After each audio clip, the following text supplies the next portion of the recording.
The night my father told me I had chosen the Army over my family, his caregiver was sitting 3 seats away, folding her paper napkin into smaller and smaller squares. Nobody had invited Renee to dinner. She had stayed because Eric was 40 minutes late, which was early by Eric's standards, and because Dad's left hand had started trembling hard enough to knock gravy onto his shirt. Dad pointed his fork at me. "You don't get to walk in here with your schedules and your rules and pretend you choose family now," he said. "You chose the Army over us." The old version of me would have answered immediately. She carried dates like ammunition. She could tell you exactly how many flights she had taken home during Mom's treatments, how many requests for leave she'd filed, how many hours she'd spent in airports smelling like dust and jet fuel. That woman stood up inside me. I made her sit back down. Then I looked at Renee. "You answer him." Eric gave a short laugh. "What's she supposed to know about it?" Renee placed the folded napkin beside her plate. She looked at my father, not at Eric.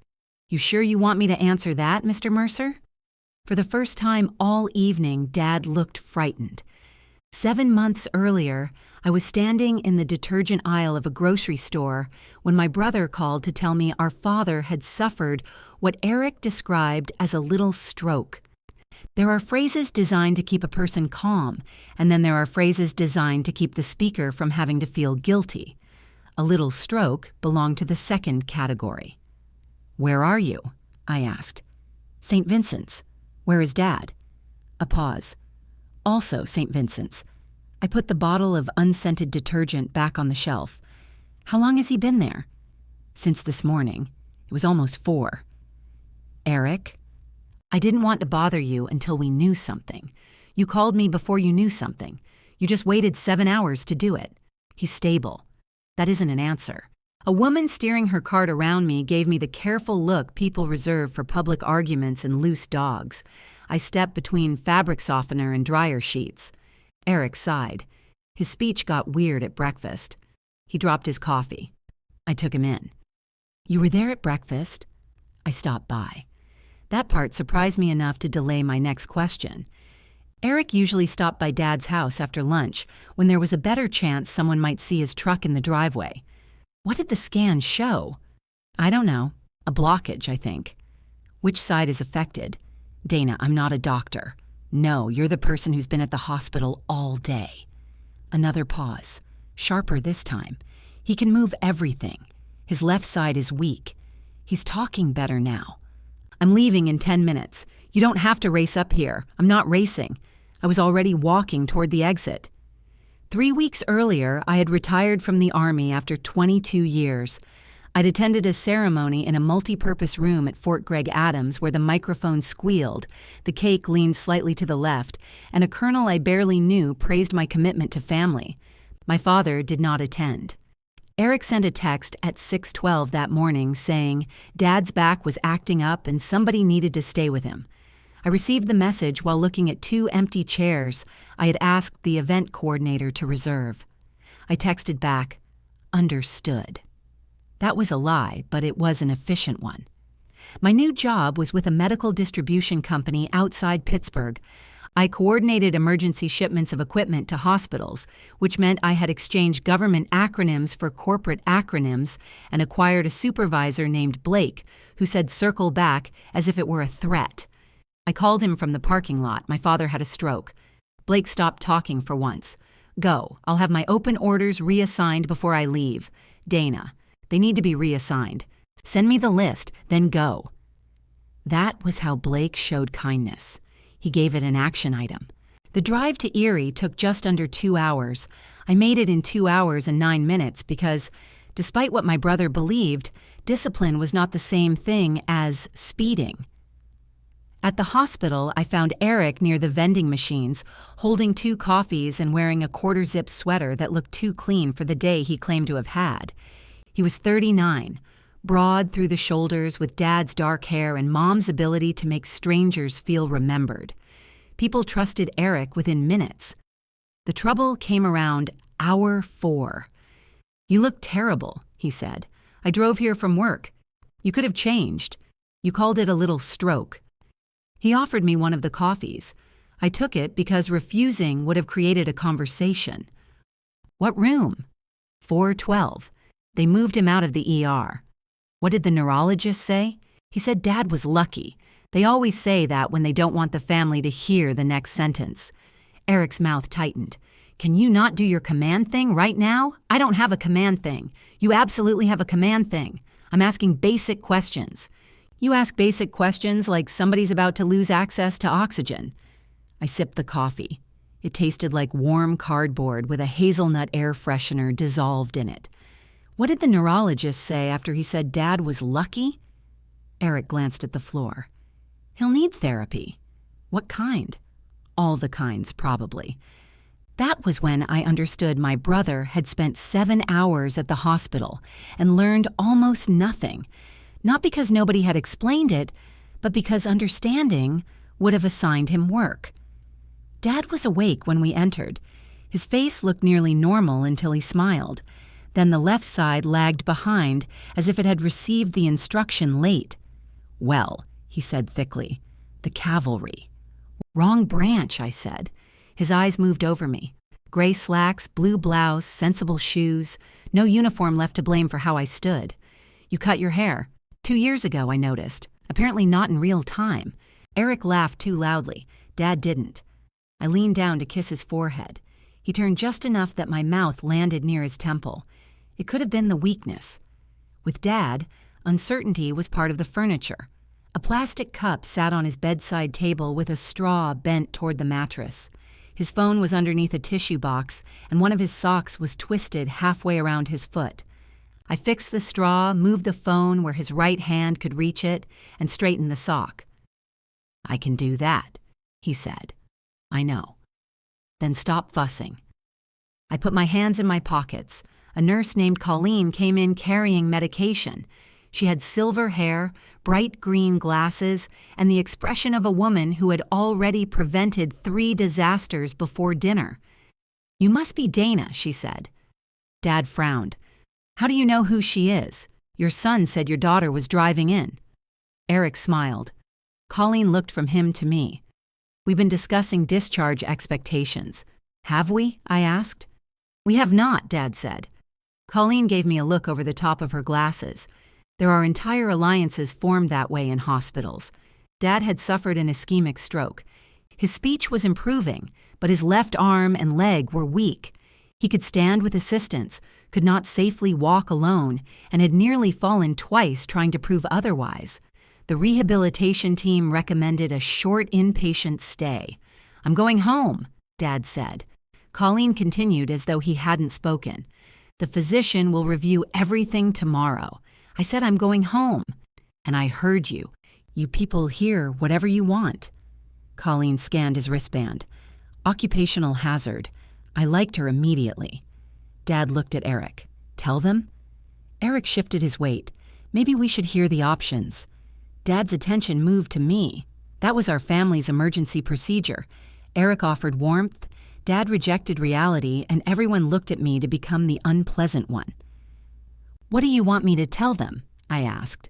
That I have a house. The hospital is aware that you have a house. I can recover there. You can't get to your bathroom without help. I'll use the downstairs one. There is no downstairs bathroom. His eyes flashed. I know my own damn house. Then you know there's no downstairs bathroom. There's the powder room. That's at Eric's house, I said. Silence followed. Not long, maybe 2 seconds, but long enough for fear to show on Dad's face before anger covered it. Eric set his coffee down. He's tired. Colleen spoke gently.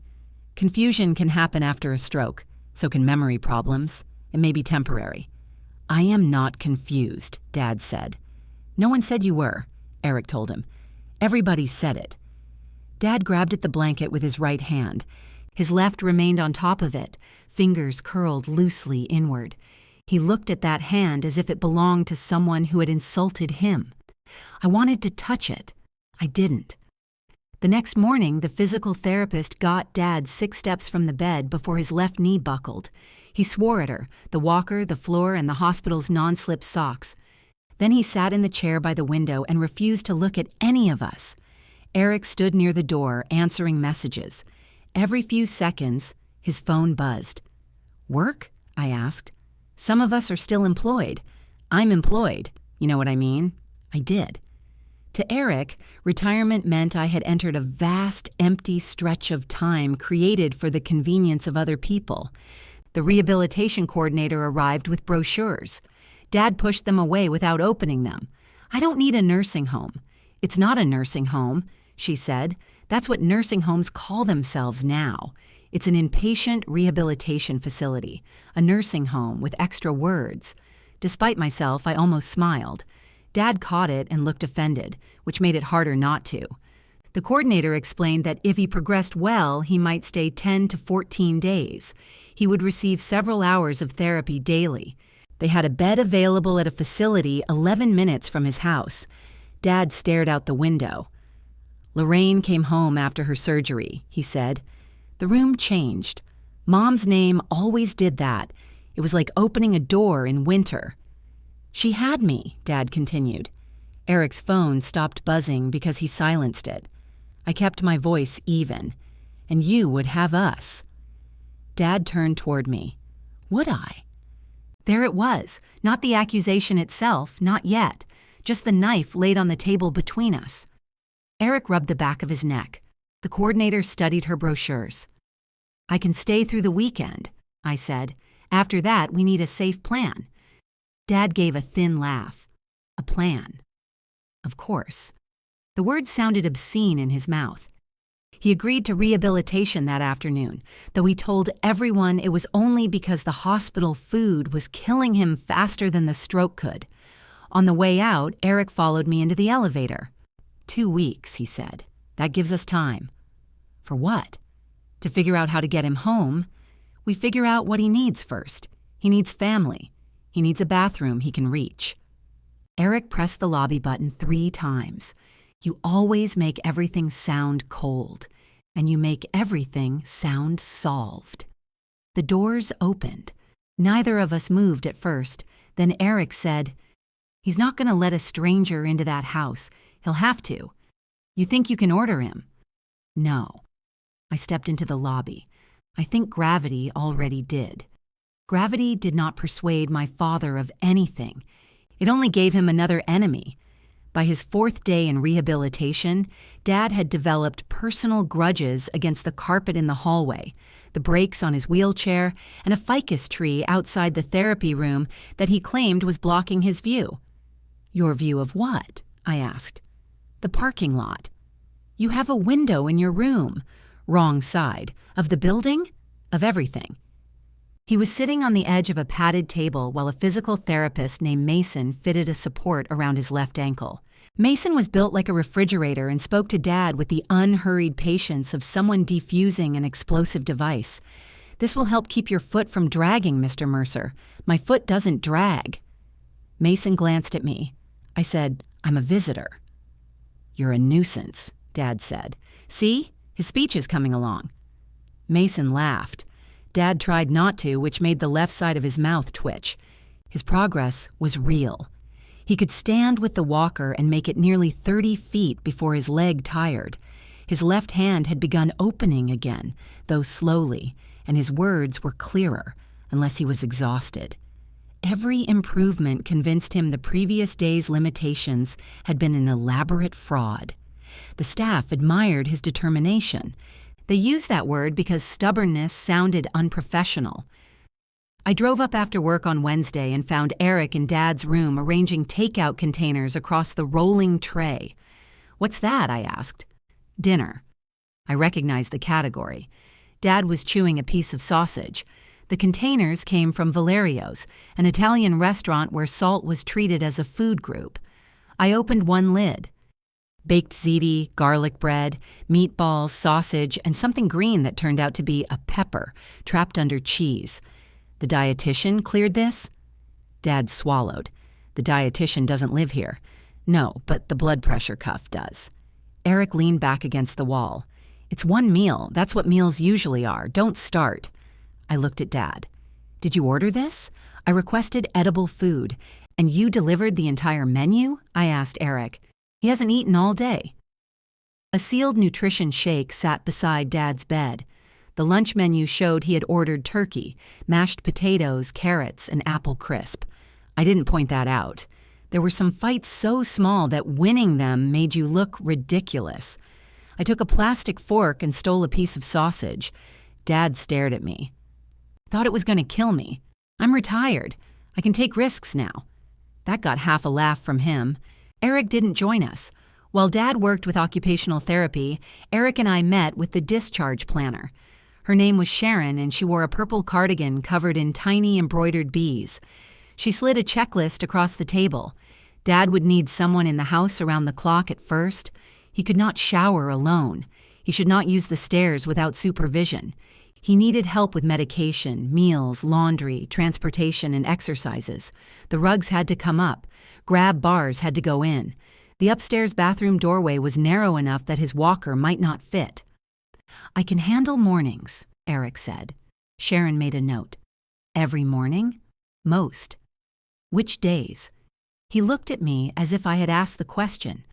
"I can commit to Mondays, Wednesdays, and Fridays," he said. "What hours?" Sharon asked. "My schedule varies." "So does his blood pressure," I said. Eric folded his arms. "What can you commit to?" "Friday evening through Sunday afternoon until he's steady enough to be alone. 2 phone check-ins daily. Appointments if I get enough notice to coordinate with work. Very generous. It's specific. You're 2 hours away, which is why I'm not promising mornings." Sharon tapped her pen against the checklist. "You'll still need professional coverage. Possibly 2 shifts, depending on whether another family member can stay overnight." "There isn't another family member," Dad said from the doorway. Mason stood behind his wheelchair. Dad's face had gone pale from exertion, but his eyes were sharp. "We were discussing options," Sharon said. "You were dividing me up." "No one's dividing you up," Eric said quickly. "We're figuring out how to keep you home." "I can keep myself home." Mason moved the wheelchair beside the table and locked the brakes. Dad hated when anyone locked the brakes before he could do it himself. "I'm not having strangers wash me," he said. "Then we'll look for rude acquaintances," I said. Sharon's mouth tightened to keep from smiling. Dad glared at me. "You think this is funny?" "No. I think if we act like every hard thing is a funeral, nobody will survive breakfast." His face changed at the word funeral, barely. A small closing around the eyes. If I hadn't spent my childhood reading weather in his forehead, I might have missed it. Eric stepped in before the silence deepened. "We'll work it out, Dad. You'll come home, and we'll handle it." There were promises that comforted people because they were true. Eric specialized in the other kind. Dad nodded and looked away from me. The house smelled shut up when I entered that Friday. Dad had left a half-full cup of coffee in the kitchen sink the morning of his stroke. A gray ring had dried along the inside. His reading glasses were on the table beside an open newspaper, and a single brown leaf had blown under the back door. I stood there longer than necessary. The place had once smelled like cinnamon gum, furniture polish, and whatever Mom had in the oven. After she died, Dad stopped using the dining room and closed its curtains to keep the upholstery from fading. It was hard to explain why that offended me. He had preserved the furniture better than anything else.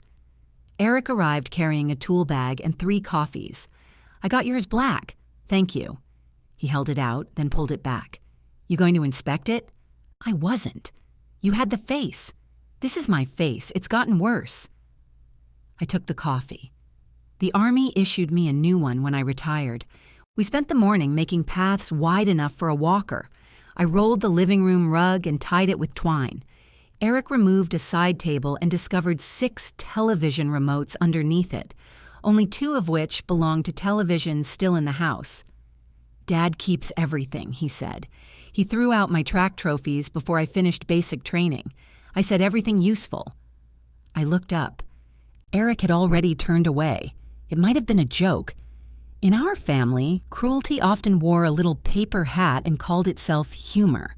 We moved a narrow bed into the den so Dad could sleep downstairs until he managed the steps. Eric found a portable commode online and suggested placing it beside the bed. "He'll never use that," I said. "He'll use it if he has to.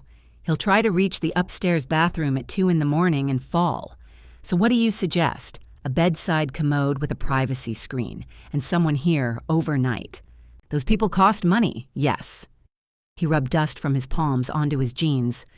Easy for you to say. What does that mean? It means you have your army pension, your new job, no mortgage. I have a mortgage on a condo. Does the bank know it doesn't count? He exhaled through his nose. I'm just saying I can't throw unlimited money at this. Neither can I. You've always been better with money. That was true in the same way that I had always been better at waking before dawn. It left out the part where I learned because nobody else planned to. We get exact costs, I said. Then Dad decides what he can afford, and we discuss the rest. Dad won't discuss it. Then the rehabilitation center doesn't discharge him home. Eric stared at me. You'd do that to him? I wouldn't be doing it. His unsafe house and lack of care would be doing it. There you go again. Where? Turning yourself into an innocent bystander. I set my coffee on the mantel. What would you like me to say? That you'll help. I've said exactly how I'll help. No, you've built yourself an exit. The words landed harder than he knew, or perhaps exactly as hard as he knew. I looked toward the dining room. Mom's china cabinet stood in the dark behind the closed curtains. A silver picture frame faced the doorway, but from where I stood, I could only see the pale rectangle of its backing. You want me to promise something I can't sustain, I said. I want you to act like he's your father. You think I drove 4 hours after work twice this week because I forgot? You know what I mean. Everybody always believed I knew what they meant. Usually it meant they wanted me to translate their feelings into my obligations. Eric picked up his drill. I'm installing the grab bar. Not there. He turned slowly. Why? There's no stud behind that section. I checked. With what? My knuckle. That's not a stud finder. It has found studs before. That sentence explains both your divorces.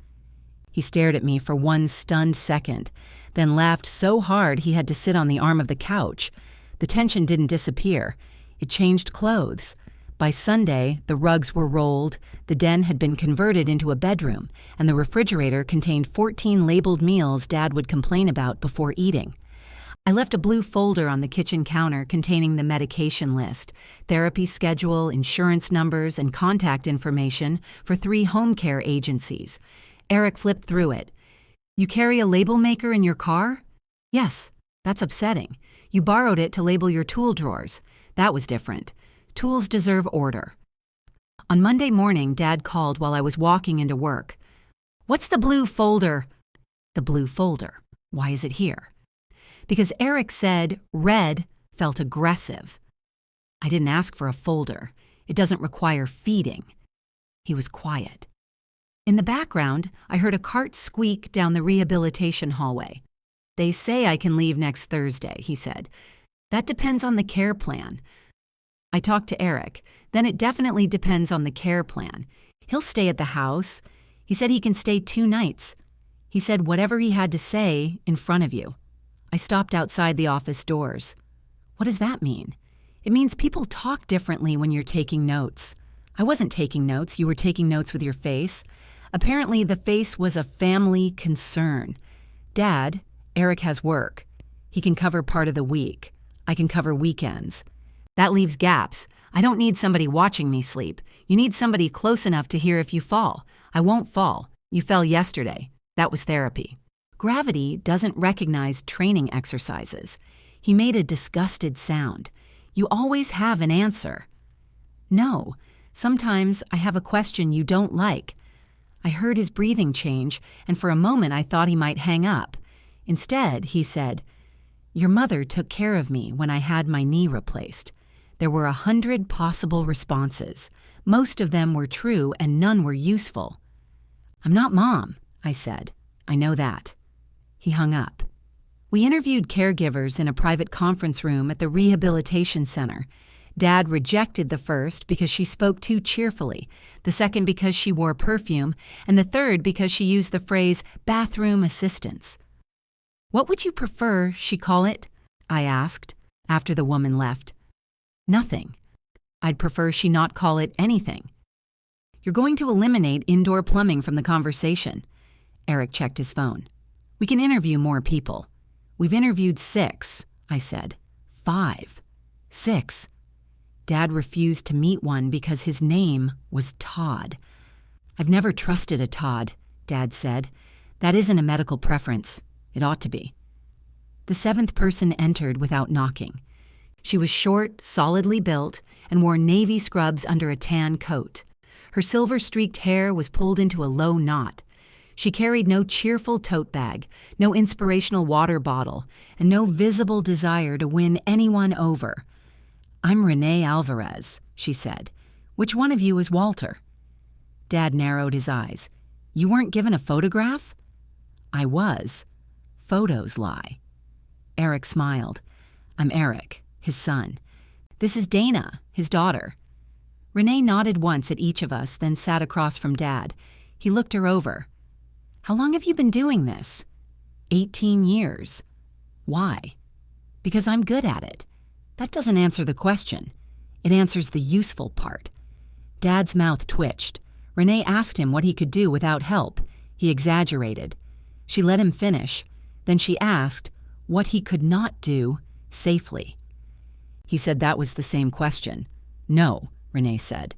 A person can do all kinds of things once. I leaned back in my chair. She asked about his preferred breakfast, which side of the bed he slept on, whether he watched television for company or content, and what he did when he was frightened. Dad bristled at the last question.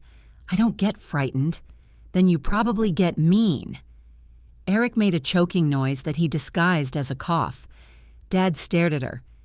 You always talk to clients like this? Only the ones who interview me like I'm applying to marry them. For the first time since the stroke, Dad laughed without checking who else was laughing. It changed his face. For half a second, he looked like the man who used to dance badly with Mom while she cooked. Renee did not smile back. She waited. Dad cleared his throat.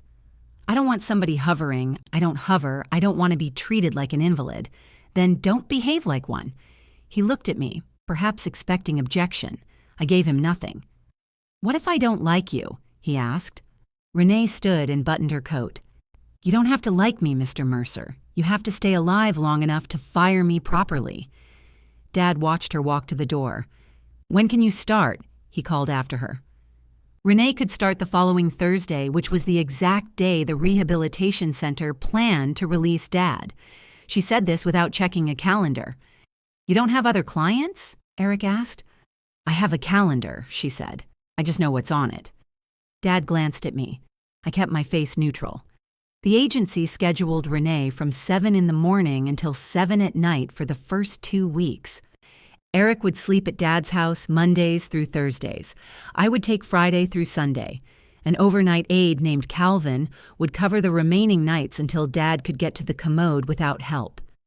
Dad objected to Calvin because he had not interviewed him. You'll be asleep, Eric said. That's when I'm most vulnerable. It's also when you're least conversational, I said. Dad signed the care agreement with his right hand. His handwriting had always slanted forward, each letter crowding the next as if impatient to finish. Now it was slow and round. He stared at his signature after he made it. Nobody commented. On discharge day, Eric was supposed to bring clothes and arrive at 10. At 10:15, he texted that a client had called. At 10:40, he said traffic was bad. At 11, I drove to Dad's house, found the clothes still folded on the den bed, and returned with them. Dad was sitting in the wheelchair by the nurse's station wearing a hospital gown under his coat. You look festive, I said. Your brother is on his way. So is Christmas. A nurse helped him change while I packed his toiletries. Dad had accumulated 2 combs, 4 tubes of lip balm, a deck of playing cards with no box, and 9 packets of artificial sweetener. You don't use sweetener, I said. It was there. So is the defibrillator. Leave it. He was wearing khakis and a blue button-down when Renee arrived. She checked his walker, adjusted its height, and asked him to stand. I already passed that test, he said. This isn't a test. What is it? Standing. He stood. She positioned herself close enough to catch him without appearing to. That mattered to Dad. Help embarrassed him most when it looked like help. Eric arrived while we were getting Dad into the car. He got out of his truck carrying a bouquet from the hospital gift shop. Dad looked at the flowers. Who died? They're for you. I'm not dead. I just said that. You implied it with lilies. They're not lilies, Eric said. Renee examined them. 2 lilies. Eric handed them to me. I put them in the trunk. At the house, Dad stopped on the threshold. The walker's front wheels rested on the hardwood. Behind him, Renee kept one hand near the gate belt around his waist. For all his arguing about coming home, he looked uncertain now that the place was in front of him. The rolled rugs leaned against the dining room wall. The armchair had been moved 6 feet closer to the downstairs den. The familiar path from the front door to the kitchen was wider and barer than before. "Where's the table?" he asked. "In the basement," Eric said. "Why?" "You would have hit it with the walker," I said. "I've walked around that table for 26 years. Not with that." Dad's right hand tightened around the grip. Renee said, "You planning to live on the porch?" He went inside. The first crisis involved the television. Eric had moved Dad's chair, which meant the cable no longer reached the box. Dad discovered this at 1:27 in the afternoon and reacted as if we had cut communications during an invasion. "I told you not to move things," he said. "You needed space to turn," I said. "I need the news. You need 12 feet of coaxial cable." I had cable. "You still have cable. It's just over there." Then put the chair back. Renee was in the kitchen taking his blood pressure. "Mr. Mercer, if you put that chair back, your walker won't fit between the coffee table and the wall. I can turn sideways. Walkers don't turn sideways. Mine does. It does if you fall on it." Eric volunteered to buy a longer cable. He left and returned with a universal remote, 2 bags of potato chips, and no cable. "I forgot why I went," he admitted. Dad looked at me. "And you people think I need supervision." Renee laughed so suddenly that Dad joined her. I found a cable in the basement. By 5, Dad was exhausted. He denied it while falling asleep in his chair. Renee woke him for dinner, and he accused her of sneaking up on him. "I said your name 3 times. Not loud enough. I didn't want the neighbors coming." His left hand struggled with the fork.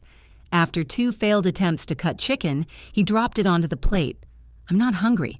You ate half a cracker for lunch," I said. "Did I ask for a witness?" Renee moved the plate away. "What do you want instead?" "Nothing. Soup? No. Eggs? No. Peanut butter toast?" He hesitated. Renee waited without looking pleased.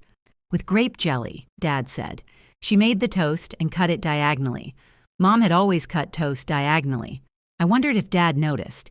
He ate every bite. That night, Calvin arrived at 7 wearing gray scrubs and carrying a paperback about Civil War railroads. He was 63 and taller than the doorway. Dad looked him up and down. "You're Calvin." "That's what my mother called me." "What does everybody else call you?" "Calvin. If they want me to answer." Dad turned to Renee. "Did you select him?" "I don't run the agency." "You seem like you run the agency." "I seem like I run everything because you don't listen." Calvin sat in the kitchen while Dad went to bed. He did not follow him into the den. He listened to the uneven progress of the walker, waited until Dad had reached the mattress, then quietly checked the path to the commode. Dad watched him. "You spying on me?" "Yes," Calvin said. "I'm writing a book." Dad considered that. "Better spell my name right."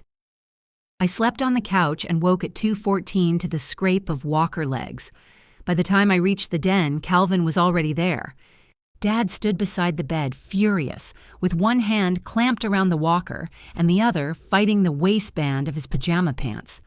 "I don't need an audience," he snapped. Calvin turned his back. "Neither do I." I stepped away. In the kitchen, I poured water and stared at the dark window above the sink. My reflection looked like a person waiting to be assigned something. Calvin entered a few minutes later. "He's all right," he said quietly. "Pride's bruised worse than anything." "Thank you." "You can sleep." I was sleeping. "You were lying down with your eyes closed. That's generally how I do it." He opened his book. Military. Was it the haircut or the insomnia? the way you checked all 4 stove knobs before pouring water. I looked at the stove. Occupational residue. Doesn't come off easy. Apparently that was all he intended to say. I went back to the couch. Renee arrived at 6:55. She found me stripping the bedding after Dad missed the commode by several inches. "I can do that," she said. "So can I." "I know." The words sounded different from her. She took the fitted sheet from my hands anyway. "Go shower. You have a 2-hour drive. I'm staying until Sunday. It is Friday. I'm aware." "You look like you've been here a week," Dad called from the den. "I can hear you." Renee raised her voice. "Then you know we're not plotting. You're always plotting." She carried the sheets to the washer. Dad needed help getting his compression socks on after breakfast. He refused Renee, then refused Calvin, who was still finishing his notes. "I can do it myself." He got the sock over his toes but could not pull it past his heel. He tried until sweat appeared along his hairline. I sat on the edge of the bed. "Want me to finish?" "No." "All right." I waited. He tried again. "Hold the top open," he muttered. I rolled the sock back, guided it over his heel, and eased it up his calf. His skin felt dry and strangely delicate under my fingers. "You're pulling too hard," he said. "I'm barely pulling." "Your barely and everybody else's barely aren't the same." I adjusted the fabric below his knee. He looked down at my hands. "You used to hate socks. I hated tights. You'd hide them behind the dryer. That was Eric. It was you. Eric wore the tights. Dad's head came up. For 1 second, he believed me. Then he snorted. Smart ass. His voice held something close to affection, and it hurt worse than the insults. I helped with the second sock. When I returned to the kitchen, Renee had started the washing machine and was wiping the counter. She did not ask what happened in the den. "His medication is in the blue folder," I said. "I found it." The evening dose changed when he left rehab. "I know. He needs to take the blood thinner with food." I read the instructions. "There's a swallowing exercise after lunch. Ms. Mercer." "Dana. Dana." "I know how to read a folder." I folded my arms. "Good. You can go drink your coffee before you organize oxygen." "I'm not organizing oxygen. Yet." Eric arrived near noon with groceries and a potted basil plant. "What's that for?" Dad asked. "It'll make the kitchen smell good. We have food for that." Eric put the basil on the windowsill. "You seem cheerful." "He's been insulting everyone," Renee said. "It's excellent progress." Eric looked at me. "How was the night?" "Fine." Calvin glanced up from his notes but said nothing. Dad insisted on walking to the kitchen for lunch. Renee stayed on his left side. I moved behind him. "Stop crowding me," he said. "We're not," I said. "I can feel you." "That's your family's love," Eric said. "It feels like surveillance." Dad laughed, lost focus, and caught his left toe on the floor. His knee dipped. Renee caught the gate belt. I braced his shoulder. Eric lunged forward too late and knocked the basil plant off the windowsill. The clay pot broke across the floor. For a moment, nobody moved. Dad was upright. Renee had him. Dirt spread beneath the window, black against the white tile. The basil lay on its side with its roots exposed. "I'm fine," Dad said. His voice shook. "I know," Renee told him. "That's why we're going to finish walking." She did not let him sit in the nearest chair. She had him steady himself, reset his foot, and take the last 6 steps to the kitchen table. Eric crouched to collect the broken pot. I was trying to help. Dad stared at his left hand resting uselessly against the walker. "Then help quieter," he said. Eric's face tightened. I got the dustpan. At dinner, Dad ate meatloaf with his right hand while Renee filled out her notes. Eric had gone home early, saying he needed to make calls. The basil had been replanted in a plastic mixing bowl and returned to the windowsill. Dad watched Renee write. "What are you putting in there?" "Your blood pressure, meals, medications, exercises. You write down what I say? Only if it's relevant." "What counts as relevant?" "Threats, hallucinations, confessions." He frowned. "I haven't confessed anything. Then today's entry will be short." He looked at me. You hired a comedian. You chose her. That doesn't sound like me. No, I said. It really doesn't. After Renee left, I found Dad in the den trying to pull off his compression socks. He had worked one halfway down his calf and twisted it painfully around his ankle. Leave it, he said when he saw me. I knelt. He turned his face toward the dark television. Renee can do this, I said. No. She's seen ankles before? No. I untangled the fabric. Why me? His right hand gripped the blanket. You've seen worse. It was the closest he had come to mentioning where I had been. I removed both socks and carried them to the laundry room. They were hand wash only. I filled the sink, added detergent, and worked the fabric between my fingers. When I looked up, Renee's notes were still open on the counter where she had forgotten them. The last line read, "Patient attempts more when daughter is present. Also becomes more reckless." Underneath, she had added, "Daughter watches exits even when seated." I closed the notebook. From the den, Dad called, "Dana?" It was not angry. That made me move faster. I found him sitting at the edge of the bed, staring at the framed photograph Eric had placed on the dresser. It was Mom in her garden, one hand raised to block the sun. "Who moved that in here?" he asked. "Eric. I didn't tell him to. I can put it back." Dad picked up the frame with his right hand. His thumb covered the corner where I stood beside Mom, mostly cropped out. "No," he said. "Leave it." Then he set the picture face down. I left the photograph face down. Turning it upright would have felt like taking a side in an argument nobody had admitted we were having. Putting it away would have been worse. So Mom spent the night staring at the wood grain of the dresser while Dad slept 6 feet away. At 4 a.m, I heard him moving. I waited on the couch, counting the sounds. Walker. Pause. Walker. Pause. The soft click of the commode lid. He made it without calling. When he returned to bed, I closed my eyes before he passed the living room. His pride was delicate enough without witnesses. Sunday afternoon, I packed my work clothes and laptop. Dad sat in his chair with the television on mute, while a panel of people argued silently beneath a red banner that said, "Developing Story." "You have food through Wednesday," I said. "Eric's bringing dinner Thursday. Then I have food through Wednesday. Renee wrote your therapy times on the refrigerator. I know when therapy is." "What time Tuesday?" He looked at the refrigerator. "It's written there." I picked up my bag. "Calvin comes at 7. Eric will be here tomorrow night. I'm aware of the schedule. Call me if anything changes." "You'll call me?" "Yes."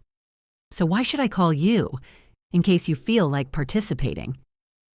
He turned up the television volume. I stood by the front door, waiting for something I couldn't name without embarrassing both of us. Dad kept his attention on the screen. "Drive careful," he said finally. It was what he had always said. Not "I love you," not "thank you," drive careful. I carried it home anyway. By the 3rd week, Dad could cross the first floor with his walker and get into the shower using a transfer bench. He had graduated from the bedside commode, which he celebrated by demanding that Eric remove it from the house immediately. "It folds," I said over the phone. "Put it in the basement." "I'm not keeping it." "What if you need it again?" "I won't." "Excellent. I'll notify medicine that recurrence has been canceled." He handed the phone to Renee. "Your father says you're irritating his blood pressure."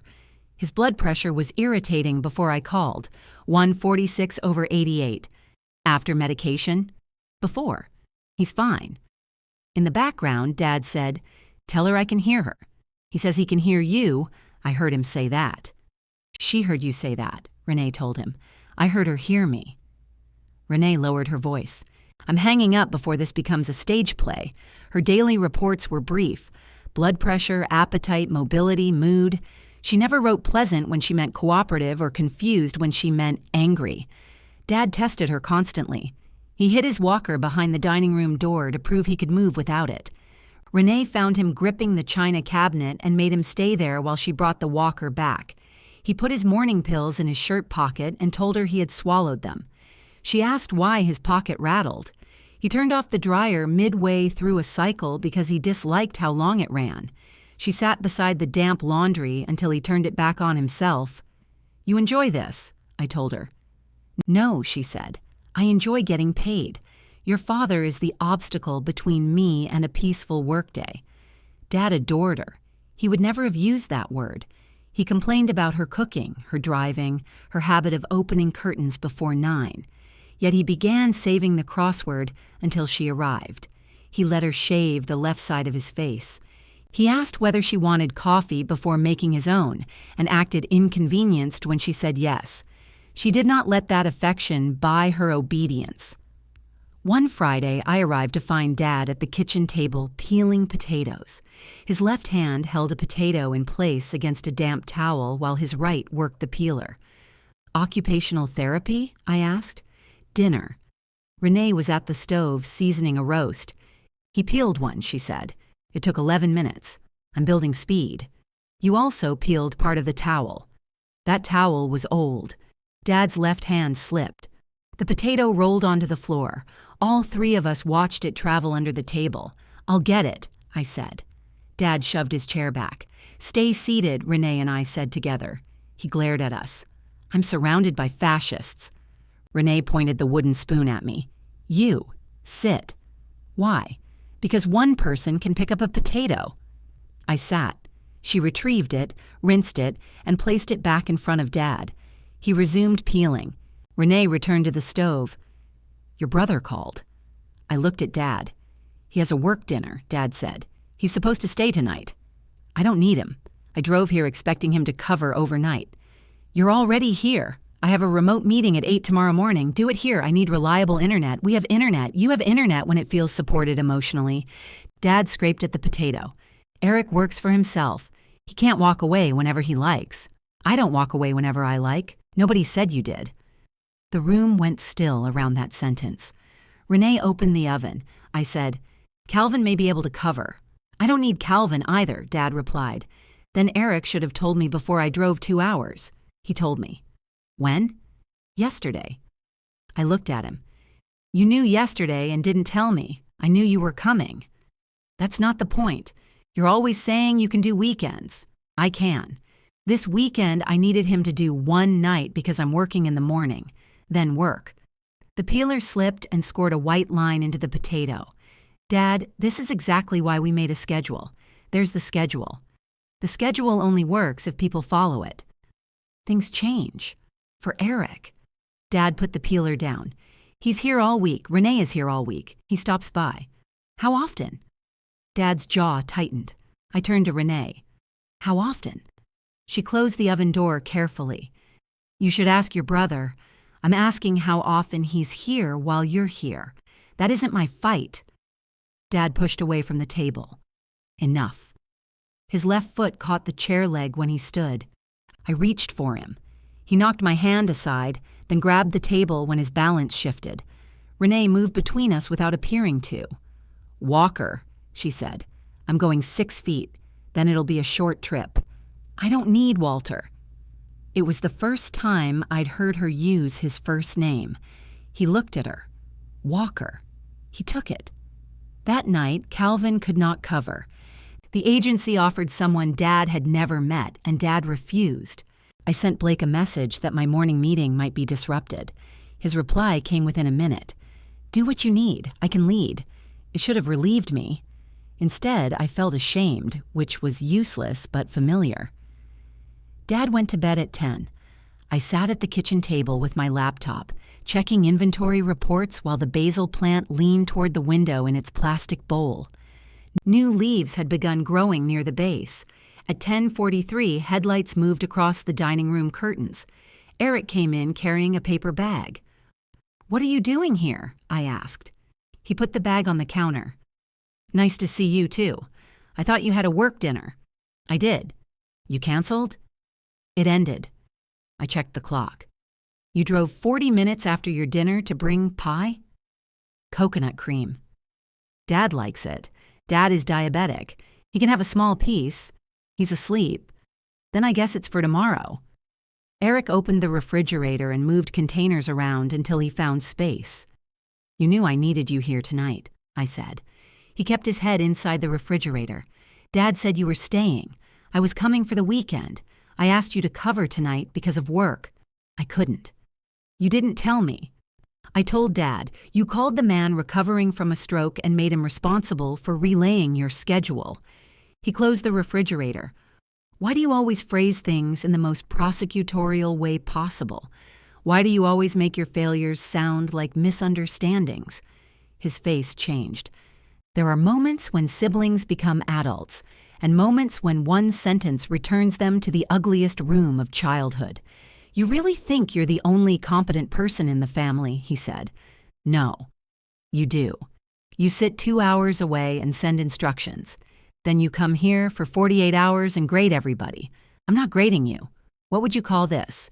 Trying to know whether Dad will be alone. He wasn't alone, because I changed my plans, your important job, your very organized life. You could have called. So could you. I did call. 3 times. He pulled out his phone, looked at the screen, and frowned. I've had a day. So have I. Of course you have. I lowered my voice. What is that supposed to mean? It means nobody's allowed to be tired around you because you've always been more tired. Nobody can be busy because you've been more busy. Nobody can sacrifice because you flew farther to do it. I stared at him. Eric picked up his keys. Stay, I said. What? Dad expects you. I can drive home now and take the meeting from my apartment. He laughed once, without humor. That's perfect. What is? You get to prove your point and leave. I'm offering you the responsibility you said you wanted. No, you're handing me a test you've already decided I'll fail. He walked out. The pie remained in the refrigerator like evidence from a very stupid crime. I heard the walker behind me. Dad stood at the kitchen entrance in his pajamas. How much did you hear? I asked. Enough. You shouldn't be walking around without calling. I needed water. I would have brought it. I know. He moved to the table and lowered himself into the chair. I poured him half a glass. Eric came back, he said, for 6 minutes. He came. Then he left. You drove away too. I looked at him. Dad kept his eyes on the water. Is that what this is? I asked. Every time I leave this house, we're back there? I don't know where there is. Yes, you do. His right thumb rubbed the rim of the glass. I'm tired, he said. So am I. You always were. I waited. He lifted the water, drank, and set it down carefully. Your meeting's at 8? Yes. I won't bother you. That isn't what I'm worried about. What are you worried about? I almost answered. That you'll fall. That Eric will promise himself into sainthood and leave me holding the actual night. That I will become so efficient at taking care of you neither of us has to admit you're still punishing me. That Mom would know exactly what to say and I only know what to do. Instead, I took his glass to the sink. Call me if you get up. Dad looked toward the dark doorway. You know, he said, your mother never needed a schedule to help somebody. I turned off the faucet. No, I said. She just needed nobody to notice what it cost her. Then I went back to my laptop and left him sitting alone at the table. Dad remained at the table while I worked. He did not apologize. I did not ask him to. Apologies in our family were usually smuggled in through unrelated acts, an oil change, a cup of coffee, a container of soup left on a porch. Asking for the words directly was considered poor manners. At 6:30, I found him asleep in the chair with his chin on his chest. The untouched water stood beside his right hand. I covered him with the Afghan from the couch. His eyes opened. I wasn't asleep. You were thinking with your mouth open. I was resting. The bed's more comfortable. This chair belongs here. It was such a dad answer that I didn't argue. Renee arrived at 6:53 with 2 coffees and a white paper bag. I brought bribery, she said. Dad lifted his head. What kind? Blueberry muffin. I'm diabetic. It's a small muffin. I looked at her.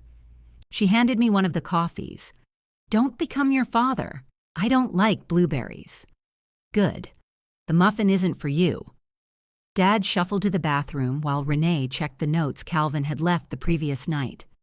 There were none for this night because Calvin had not been here. I had written Dad's blood pressure and medication times on a sheet of paper. Renee glanced at it. Your brother? Work dinner. That was all she said. Her had more storage capacity than most filing cabinets. My meeting starts at 8, I told her. I'll take it from the dining room. You don't have to stay. I'm driving back after. Then take it in your car. I need the screen. Sit in the coffee shop. The one nearby doesn't open until 9. You checked? Yes, of course you did. Dad returned with his pajama shirt buttoned wrong. Renee noticed and said nothing. So did I. At 7:55, I carried my laptop into the dining room and opened the curtains. Dust floated through the light. The table still had faint marks from Mom's Thanksgiving centerpiece, pale circles where small pumpkins had rested year after year. The silver picture frame stood on the china cabinet. Mom in the garden. Me beside her, cut off at the shoulder because the frame was narrower than the photograph. I moved my chair so the picture was behind the screen. Blake began the meeting by saying we had a time-sensitive issue with a shipment of portable suction units. One carrier had missed a transfer in Ohio, and 2 hospitals were waiting. The problem was ordinary enough to be solvable and urgent enough to make everyone speak too quickly. I was explaining an alternate route when something hit the kitchen floor. A ceramic crack, a metal clatter. I stopped. Blake said, Dana, I'm here. From the kitchen, Dad swore. Then Renee said, don't move. I muted myself and ran. Dad stood at the counter with one hand gripping the edge. A coffee mug had broken near his feet. His walker was beside the kitchen table, 6 feet away. Renee held her arm across his chest to keep him from stepping backward onto the pieces. I was getting coffee, he said. I can see that, she replied. I don't need a full investigation. You're barefoot. I have slippers. On your feet? Dad looked down as if hoping they might have appeared. I grabbed the broom. Go back to your meeting, Renee said. I can clean this. So can I. There's glass under the cabinet. I have eyes. Dad turned his anger toward me because it was the easier direction. I told you to work. I was working. Then go. A voice came faintly from my laptop. I had muted my microphone, not my speakers. Dana, do you need a minute? Blake asked from the dining room. Dad's face changed. Shame moved through it before he looked away. I set the broom against the counter and returned to the meeting. My hands shook for the next 10 minutes. Nobody on the call seemed to notice. We rerouted the shipment through Buffalo, split the order at a distribution center, and confirmed delivery before noon, the kind of problem I knew how to fix. When the meeting ended, I found the kitchen spotless. Dad sat at the table wearing his slippers. The blueberry muffin was cut in half on a plate. Renee was washing his compression socks in the sink. I do those, I said. Today I'm doing them. Dad stared at the muffin. I packed my laptop. Dana, he said. I waited. He tore off a piece of muffin with his right hand. That shipment get where it was going? It will. You fixed it? My team did. He nodded. It was not an apology, but I recognized the packaging. On the drive home, Eric called. Dad said you yelled at him. I didn't yell. He said you came running into the kitchen like the house was on fire. He dropped a mug and was standing barefoot in broken ceramic. He's allowed to make coffee. He's also allowed to wear slippers and use his walker. You're making him afraid to do anything. He was afraid before I entered the room. You don't know that. I saw his face. You always think you can read everybody. The highway curved along a section of gray water. I kept both hands on the wheel. What did Dad tell you about last night? That you two had a fight. Did he tell you why I was there? You're there every weekend. Did he tell you that you were supposed to be there? Eric exhaled. We talked about that. No, you left because you were making it impossible to stay. That is an impressive sentence. You have no idea what my week was like.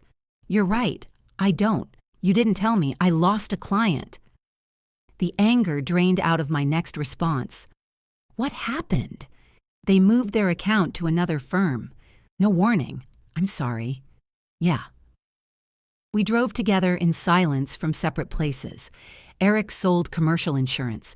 His income came in waves, though he spoke about it as if each wave were permanent.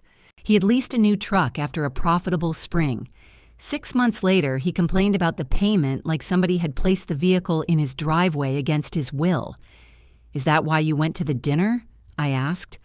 "I was trying to save another account." "Then why didn't you say that? Would it have changed anything?" "Yes. You still would have been mad. I would have been informed." He laughed bitterly. "God forbid a situation exist before you're briefed." "Eric, I didn't call to fight." "Why did you call?" "Dad said you upset him, so you called to fight on his behalf." "I called because he thinks you don't believe he'll get better." I shifted lanes. "That isn't true. You look at him like a list of risks. What would you like me to ignore? Maybe don't treat every mistake like proof he can't live." He stood barefoot in broken glass. He dropped a cup. "Both things can be true." Eric was quiet. Then he said, "Mom never made him feel helpless. Mom had been dead 9 years, and somehow she was still being assigned shifts. You weren't there for most of her recovery," I said. "Here we go." "No, you bring her into this. We bring all of her. You're saying I wasn't there? I'm saying she hid what it cost. From you, maybe." The exit sign for Pittsburgh appeared ahead. I said, "I have to go." "Sure. You wanted me to know you lost a client. I'm sorry you lost him. I mean that." Eric said nothing. "I'll call you tomorrow. Put it on the schedule." He hung up. For 2 weeks, Dad improved without admitting anybody had helped him. Mason shifted him from the walker to a quad cane during supervised therapy. Renee made him use the walker when he was tired, and he called it an abuse of power. I drove up on Fridays and left Sundays. Sometimes Dad was waiting by the window. Sometimes he acted surprised when my key turned in the lock. I washed the compression socks. I filled the pill organizer while Renee verified the bottles. I cooked meals Dad described as either bland or suspiciously modern. Quinoa was both. Eric visited in bursts. He would miss 2 days, then spend an entire afternoon repairing a cabinet hinge that had not been broken. Dad praised the hinge for a week. Renee noticed everything and commented on almost none of it. One Saturday, 2 of Dad's friends came by. Ron Falcone had worked with him at the machine shop, and Paul Dugan had known him since they played softball in a league where nobody was as athletic as the uniforms suggested. Ron brought donuts. Paul brought a bottle of bourbon. "You recovering or opening a casino?" I asked. Paul lifted the bottle. "Medicinal." "Then keep it sealed until the pharmacist leaves," Renee said from the kitchen. Paul whispered to Dad. "She always like that?" Dad said. "Worse." He looked pleased. The men settled in the living room. I stayed in the kitchen chopping vegetables for stew. The room was close enough that I could hear them without appearing to listen. "You're looking good, Walt," Ron said. "My son got the house set up," Dad replied. "Moved everything. Put in the bathroom bars. Been checking on me." My knife stopped against the cutting board. Eric had installed one grab bar. It tilted slightly because he had ignored me about the stud. Paul asked, "Your daughter still in the Army?" "Retired." "That why she's here?" "When her schedule allows." The knife came down through a carrot harder than necessary. Renee looked over from the sink. I kept chopping. Ron said, "Must be nice having both of them." Dad took a moment before answering. Eric's always been close. There are lies made of false facts and lies made by arranging true ones carefully. Eric lived 20 minutes away. I lived 2 hours away. He was close. I was not. Renee dried her hands. "Mr. Mercer," she called. "You ready for your afternoon medication?" "In a minute. It's been a minute." Dad rolled his eyes for his friends, but he got up. He passed through the kitchen using the quad cane. Renee waited until Ron and Paul were focused on opening the donut box, then quietly replaced the cane with the walker. "I'm not tired," Dad said. "Your left foot says otherwise. My left foot doesn't talk. It drags. Same meaning, fewer syllables." He took the walker. I continued chopping. When his friends left, Dad found me wiping the counter. "You were quiet," he said. "I was cooking. You don't like Ron. I like Ron." "Paul?" Paul brought bourbon to a stroke patient. He's thoughtful. He also drank half of it himself. Dad smiled, then saw I wasn't. What? He asked. Nothing. There's always something. I folded the dish towel and hung it through the oven handle. Eric didn't set up the house alone. I didn't say alone. You said he moved everything and put in the bars. He did. I moved the furniture. I arranged the bed. I stocked the freezer and found the agencies. You want a medal for taking up a rug? I went still. Dad's face told me he heard it after it left his mouth. Renee stood in the doorway holding a basket of clean laundry. Nobody spoke. Then Dad looked at the floor and said, I know exactly what you meant. I walked past Renee and went into the laundry room. The sink was empty. His compression socks hung from the drying rack, already washed. I heard Renee set the basket down. You should apologize, she told him. Dad lowered his voice. This is family business. No, Renee said. Family business is private. You made that mess in my workplace. A chair scraped. You're paid to take care of me. I'm paid to keep you safe. Your excuses aren't in the contract. I stood in the laundry room with my hands pressed against the edge of the sink. Dad did not apologize. But that evening, when I went into the den to turn down his bed, Mom's photograph was standing upright on the dresser. He had shifted it inside the frame. I was no longer cropped out. I stood in the doorway looking at the photograph until Dad noticed. What? He asked. Nothing. You've been standing there for a full minute. I was checking the dresser. For what? Structural integrity. He followed my eyes to the frame. It kept sliding, he said. The frame had not moved in 9 years. I crossed the room and straightened the corner of his blanket. Looks stable now. Dad cleared his throat. Your mother liked that picture. She hated that hat. She bought that hat. She bought it because the woman at the garden store told her it made her look French. It made her look French. It made her look like she was hiding from federal agents. Dad smiled down at his right hand. I left the photograph where it was. That Sunday, Eric arrived at 8 in the morning, wearing sweatpants and carrying a toolbox. What broke? I asked. Nothing. Then why do you have tools? I'm taking Dad's shower door off. I looked toward the bathroom. Why? The therapist said the track's a tripping hazard. The therapist told me a shower curtain would be safer. Dad called from the kitchen. Your brother is handling it. Eric gave me a look that was almost a dare. Okay, I said. Okay? That's generally what the word means. You're not going to inspect the hinges? I might inspect your bandage later. He had sliced his thumb opening a package of drill bits the previous Christmas and blamed the packaging for being needlessly aggressive. Eric pointed at me with the screwdriver. You can leave whenever you want. Dad called, Don't encourage her. The sentence was casual. He was reading the newspaper, complaining because the toast had cooled too quickly. Still, my hand paused on the zipper of my bag. Eric noticed. So did Renee, who was pouring coffee near the sink. Nobody said anything. I left 10 minutes later. At 11:15, Eric sent a photograph of the bathroom. The glass doors were gone, a weighted shower curtain hung in their place, and the floor was clean. He had even patched the screw holes. Looks good, I texted. 3 dots appeared, vanished, then returned. You sound disappointed. I typed 3 different responses before settling on, I'm not. He sent a thumbs up, which felt more hostile than silence. During the next month, Dad's world expanded by small, argued-over distances. He walked to the mailbox with Renee beside him. He made scrambled eggs while seated on a high stool. He began using the stairs once a day with supervision and declared the downstairs bed an insult to his spine. He also developed a habit of trying new things 10 minutes before Renee arrived, so she would discover him midway through the dangerous part. She found him on a step stool reaching for a serving bowl above the refrigerator. She found him in the driveway attempting to pull the garbage bin through slush with his cane hooked over one arm. She found him carrying laundry downstairs in a trash bag tied to his belt. That last one showed imagination, she told me. It showed a desire to die beneath a bag of underwear. He says the basket blocks his view. The bag blocks his dignity. He's less concerned with that than you are. Dad called from the living room. I can hear both of you. Renee raised her voice.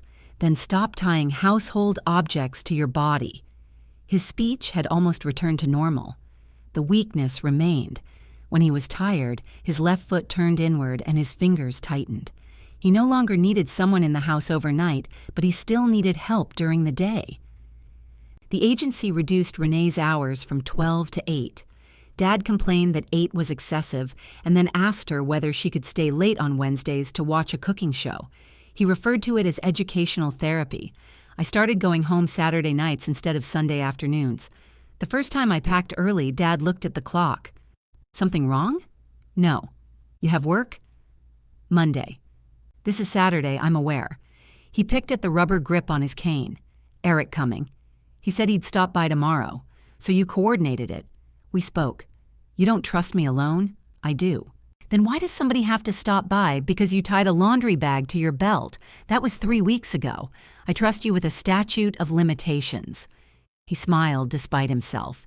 Then he said, you could stay for dinner. It came out so quietly that I almost made him repeat it. That would have ruined it. What are we having? Renee left soup. You said the soup tasted like wet cardboard. She added salt. She did not. I added salt. I'm leaving. He laughed and reached for the remote. I stayed.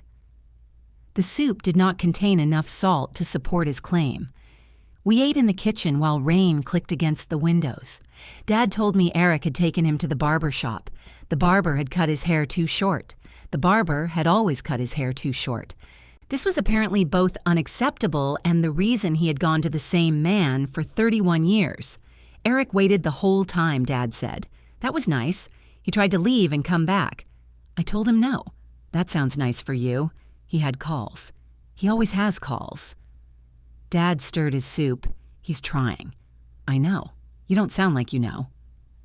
What would knowing sound like? Less like a report. I set down my spoon. He removed the shower doors. He took you for a haircut. He's been here every Sunday for 4 weeks. I see it. You're counting. I notice patterns. That's what you call it? What do you call it? Waiting for him to disappoint you. I looked at the basil plant on the windowsill. It had outgrown the mixing bowl. Eric had transferred it to a real pot without mentioning it. You waited for me to disappoint you, I said. Dad's spoon stopped. No, he replied. You never made me wait. The rain filled the space after that. He did not raise his voice. He didn't need to. Some people know exactly where the soft tissue is because they helped put it there. I carried my bowl to the sink. That isn't fair, he said. It was the first time he had ever identified one of his own blows after landing it. No, I said, it isn't. He stared into the soup. Sit down, I'm done eating. I wasn't talking about the food. I remained at the sink. Dad rubbed his left fingers with his right thumb, working each joint the way the occupational therapist had taught him. Your mother was sick, he said. I know.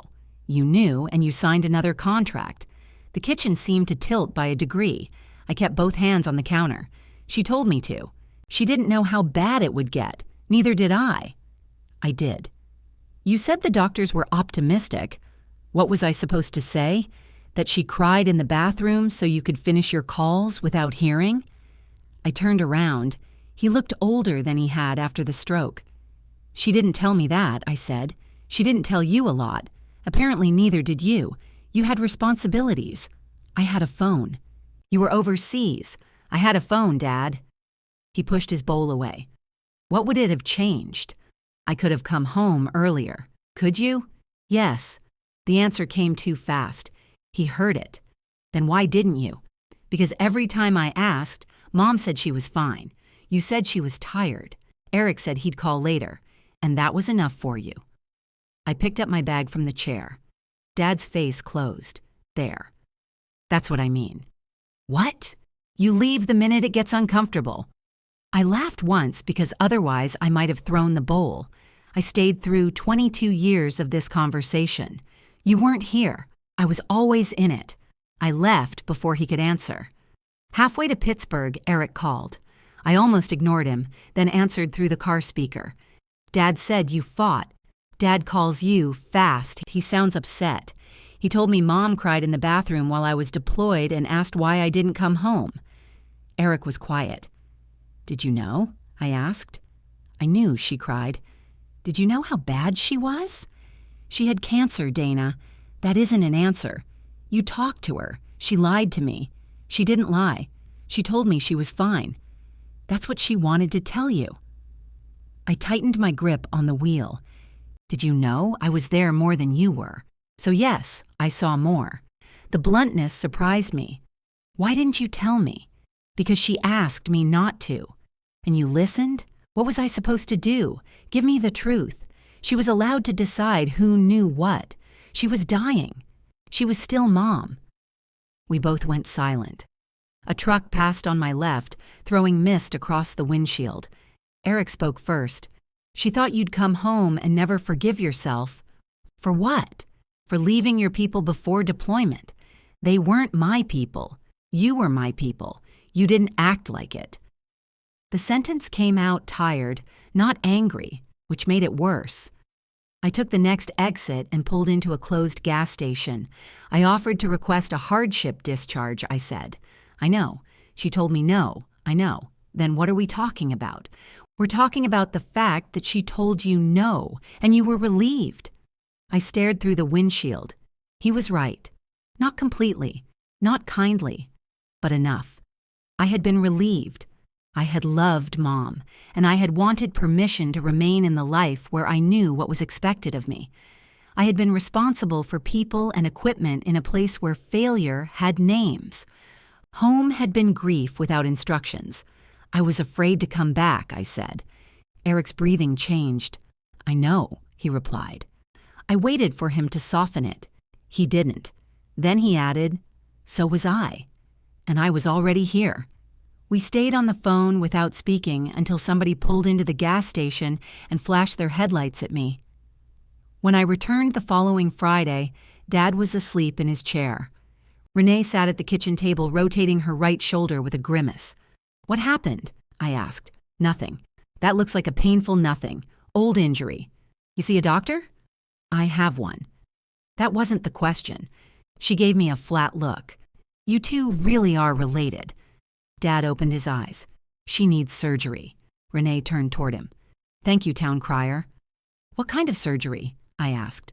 Rotator cuff repair. When? Next month. How long will you be out? 6 weeks if I behave. Dad snorted. We're doomed. Renee stood and reached for her coat with her left hand. The agency will send someone else. No, Dad said. Yes, I don't want someone else. You didn't want me. That was different. You had 2 working arms. Renee looked at me. I gave the agency notice today. They'll arrange interviews. Dad gripped the arm of his chair. I'm fine alone. No, Renee and I said together. His eyes moved between us. Then he smiled without humor. Better make another schedule. I already made one, I said. Dad looked offended. When? While you were declaring yourself fine. Renee collected her bag from the counter. I want it noted that I am not involved. You're the reason for it, Dad said. My shoulder is the reason. I'm innocent. I opened the blue folder and took out the schedule I had printed at work. Dad groaned before I unfolded it. Monday through Friday, the agency provides someone from 8 to 4. Eric covers Monday and Wednesday evenings. I'll work remotely from here on Fridays and stay through Sunday morning. We keep Calvin overnight the first 3 nights with the new caregiver, just until we know how the handoff goes. No, Dad said. I looked at him. Which part? The agency part. That's most of the part. I don't want interviews. You don't have to marry any of them. Renee pulled on her coat. That joke's already been used. It worked the first time. Dad pointed at Renee. She can postpone the surgery. Renee stopped buttoning her coat. No, she said. You said it's an old injury. It's also my arm. They always tell people to get surgery. Doctors like cutting. I enjoy being able to lift a coffee cup. Use the other hand. Renee glanced at his cane leaning against the chair. That's an interesting position for you to take. Dad's mouth closed. I expected him to argue again. Instead, he looked toward the window and said, "6 weeks is a long time." The softness of it changed Renee's face. She sat on the arm of the couch. "I'll be back," she told him. "You don't know that. It's a shoulder repair, Walter, not a voyage around Cape Horn. People say things. What things? That they'll be back."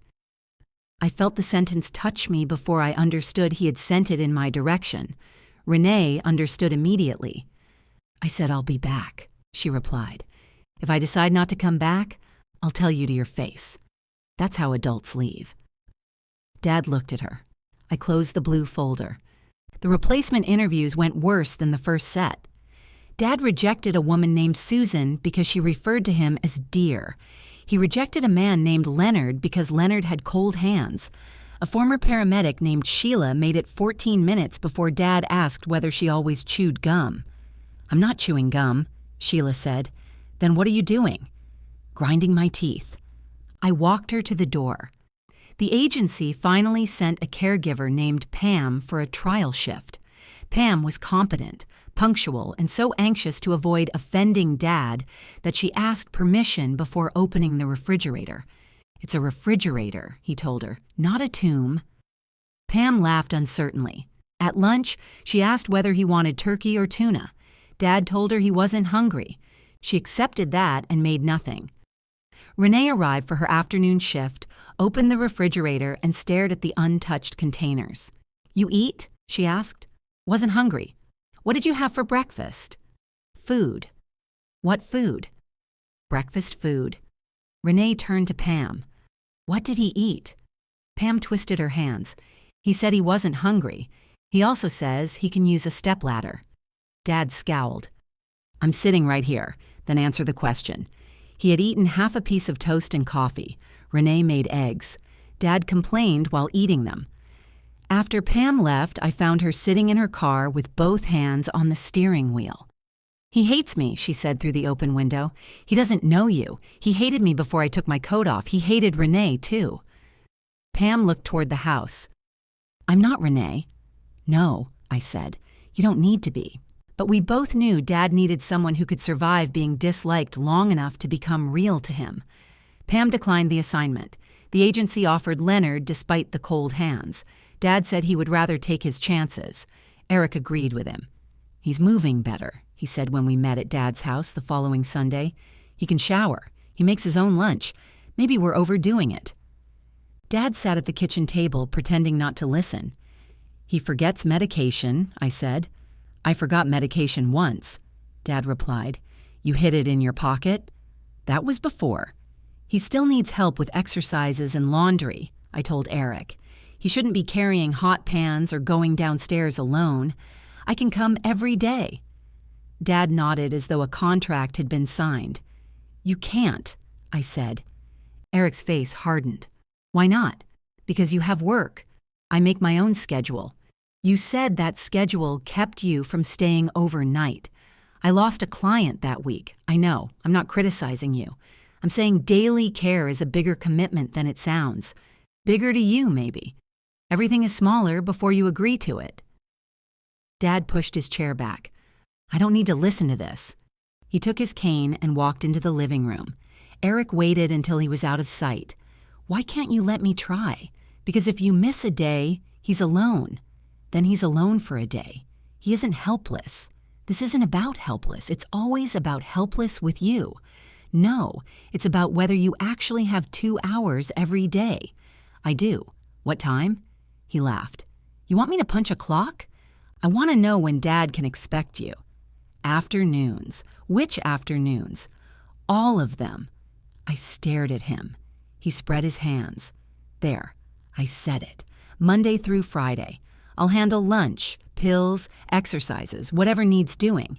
You can stop driving up every weekend." I didn't say I wanted to stop. You act like it.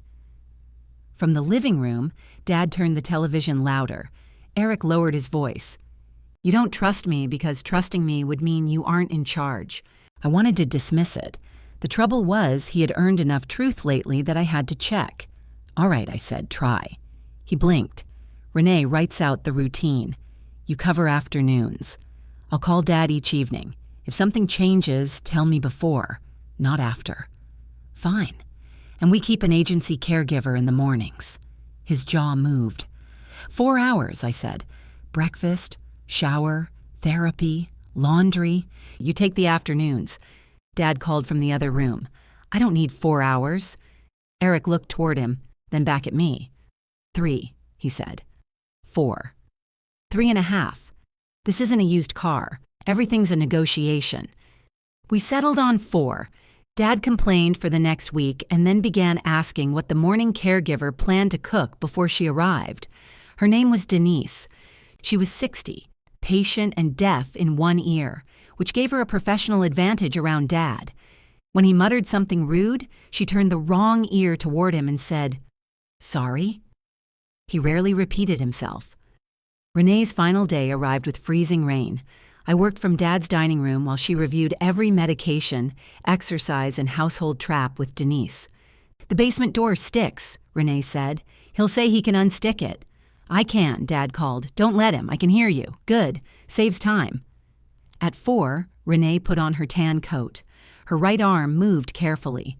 Dad remained in his chair. "You're leaving early," he said. "It's 4. That clock's fast. It's connected to the television. Television lies." Renee picked up her bag. Dad stared at the screen. I watched from the dining room doorway. Denise had already left. The house seemed to understand something was ending. Renee crossed to Dad and placed a small spiral notebook on the table beside him. "What's that?" he asked. "Crosswords." "I have crosswords. Those are new. You think I'll run out of words in 6 weeks? I think you'll run out of people willing to hear them." He touched the notebook with his right hand. "Do what they tell you," he said. Renee smiled. "Now you believe in medical advice. I believe in shoulders." She leaned down and kissed his cheek. Dad went completely still. Then he said, "Don't make a habit of that." "I won't." At the door, Renee hugged me with her left arm. "Stop checking on me," she whispered. "I haven't started." "Your face has." "I'll call after surgery." "I know," Dad called. "I can still hear you." Renee left. For the first 5 days, Eric followed through. He sent photographs of Dad doing exercises. He made grilled cheese, cleaned the bathroom, and took Dad to therapy. On Wednesday, he repaired the sticking basement door without going downstairs, which I considered evidence of personal growth. Dad sounded almost smug during our evening calls. "Your brother made chili. Did he add beans?" "He knows how to make chili. That doesn't answer the question. It had beans. He does not know how to make chili." Dad laughed. On Monday, Denise texted that Eric had arrived late. Tuesday, he arrived after 3. Wednesday, Dad told me they had skipped exercises because his leg was sore. Thursday evening, I called at 7:20. Dad did not answer. I called again. Then Eric. He picked up on the 5th ring. "I'm with a client. Are you at Dad's?" "No. I told him I'd be late." "How late?" "I don't know. Did he eat? He can make a sandwich. Did he take his afternoon medication?" I reminded him. "By phone? That's what phones are for." I hung up and called Dad again. This time he answered. "What?" he said. His voice was breathless. "Where were you?" "Bathroom. Why are you breathing like that?" I walked. "With the cane?" "Yes. Are you all right?" I answered the phone. "That isn't what I asked." "I'm fine, Dana." A sound came through the line. Something brushing fabric. "Turn on the video." "No." "Dad." I said I'm fine. I was already closing my laptop. "Did you fall?" Silence. "Dad." The cane slipped. "When?" "Earlier." "How much earlier?" "It doesn't matter. Are you hurt?" "No." "Turn on the video." "I don't know how." He knew how. I talked him through it anyway. His face appeared at an angle, one eye and half the ceiling. Then he adjusted the phone. A dark bruise spread along his left temple. My stomach dropped. "You hit your head." "On the chair." "You're on a blood thinner." It barely touched me. "How long were you on the floor?" "I wasn't on the floor." "Then how did you hit the chair?" He looked away. I grabbed my keys. "Stay seated. I'm calling Eric." "No." I'm calling an ambulance. Absolutely not. You hit your head while taking a blood thinner. You don't get to vote." His face hardened. "There was a rug," he said. "Denise must have left it. Every rug in that house was rolled against the dining room wall. Dad knew it. So did I. And for the first time, he looked into the camera as if he needed me to help him tell the lie. I did not help him. I called 911. Dad stayed on the video while I spoke to the dispatcher, interrupting every few seconds to correct my description. I didn't fall. He hit his head. The chair hit me. He's taking a Pixaban. I know what I'm taking. He has a history of ischemic stroke. It was one stroke." "That's not a history." The dispatcher asked whether he had lost consciousness. "I don't know," I said. I did not. "How long were you down?" I asked again. Dad's jaw tightened. 2 minutes. The answer came too neatly. "Could have been longer," I told the dispatcher. Dad ended the video call. By the time I reached Erie, he had been taken to St. Vincent's. A nurse directed me to an exam room where Dad lay on a gurney in a hospital gown, wearing an expression that suggested the medical system had kidnapped him for political reasons. The bruise on his temple looked worse in person. "You called an ambulance," he said. "Yes, sirens and everything. I didn't select the sound package. They carried me out in front of Marge Reynolds." "Is Marge your neighbor or your parole officer?" "She was getting her mail. Then she had entertainment." Dad looked toward the wall. A physician had ordered a CT scan. His neurological exam was unchanged, which was reassuring, but they wanted to observe him because of the blood thinner. He had a scrape on his elbow and another bruise along his hip. "You said you hit the chair," I said. "I did." "With several parts of your body?" I fell against it. "What happened?" "The cane slipped. On the rug that doesn't exist?" He stared at the ceiling. "Dad." "Denise moved things." "Denise left at noon. She didn't move anything." "She might have. You're blaming a woman who wasn't there because you don't want to say Eric was late." His head turned toward me. "This isn't Eric's fault. I didn't say it was. You were going to. You were alone for 6 hours. I am allowed to be alone. You skipped medication, tried to carry your dinner, and fell. I wasn't carrying dinner." "What were you carrying?" "Nothing." That silence told me more than an answer would have. I looked at the plastic belongings bag beneath the gurney. His shirt and pants were inside. So was one black slipper. "Where's the other slipper?" "At home. You fell barefoot. The slipper came off." "Where did it come off?" He closed his eyes. A nurse entered to take him for the scan. I moved out of the way. Dad opened his eyes as she unlocked the gurney. "Don't call your brother," he said. "I already did." He swore as they rolled him into the hall. Eric arrived 20 minutes later wearing the same quarter-zip sweater he had worn the day of Dad's stroke. Maybe he had several. Maybe certain people bought one piece of clothing for emergencies. "Where is he?" he asked. "CT. What happened?" "You tell me." His face went blank. "I don't know. You were supposed to be there at 1. I had a client meeting. You said you'd be late. You never went. I called him. He fell around 4. Eric sat in the plastic chair beside mine. "Is he okay?" "They think so." "We're waiting." "Then why did you sound like that on the phone?" "Like what?" "Like he was dying." I said he fell and hit his head. You hung up before I could ask anything. You were with a client. He leaned forward, elbows on his knees. "I was trying to fix the account situation. Dad lied to protect you." "What did he say?" "That Denise left a rug." Eric looked at the floor. "There aren't any rugs," I said. "I know. He could have been there for hours." He said 2 minutes. He lied about the rug. He's embarrassed. He's on a blood thinner. I know what he's on. "Do you?" His head came up. "Stop." The word cracked between us. A man across the waiting area lowered his magazine. Eric stood. "I know I was supposed to be there. I know I was late. I know he fell. Can you let me know all of that without acting like you're the only person who's scared?" I looked at him. His eyes were wet. He was breathing through his mouth like he had run into the building. I had been so focused on the quarter zip the missed shift, the excuses waiting to be dismantled, that I had not seen my brother arrive frightened. "I'm scared too," I said. "Then say that." "I'm scared." He sat down again. I handed him the vending machine coffee I had not touched. He drank it without asking what was in it. The scan showed no bleeding. Dad had not fractured anything.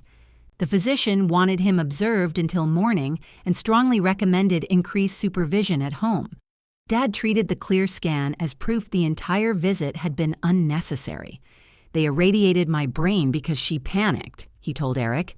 "You hit your head," Eric said. Dad looked betrayed.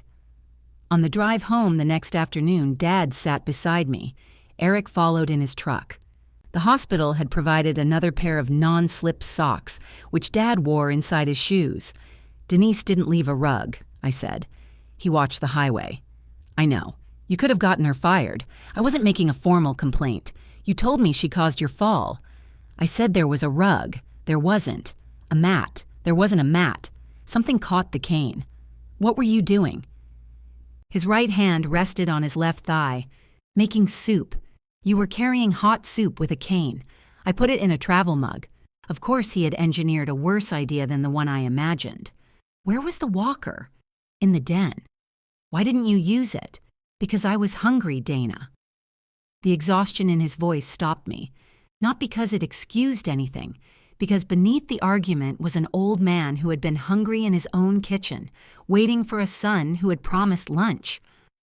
"You should have called me," I said, "so you could drive 2 hours, so I could order food, call a neighbor, call the agency, call Eric." I called Eric. What did he say?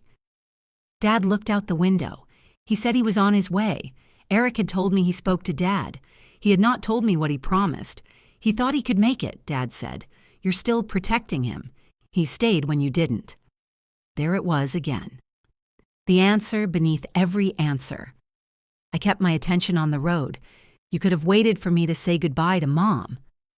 Dad's hand tightened on his thigh. "That has nothing to do with this. It has everything to do with this. You think one funeral explains the whole world. No, I think you use it to." He turned toward the window and stayed that way until we reached the house. Denise was waiting on the porch. She had heard about the fall from the agency and looked sick with worry. "I'm so sorry," she said as Dad approached. "You weren't there," I told her. Dad paused. Denise looked between us. "I left everything clear," she said. His cane was beside the chair. "There was no rug," Dad muttered. "What? There was no rug? I fell because I was carrying soup." Denise's shoulders dropped. Dad went inside without apologizing. It was not enough, but it was the truth said aloud, which was rare enough to count as movement.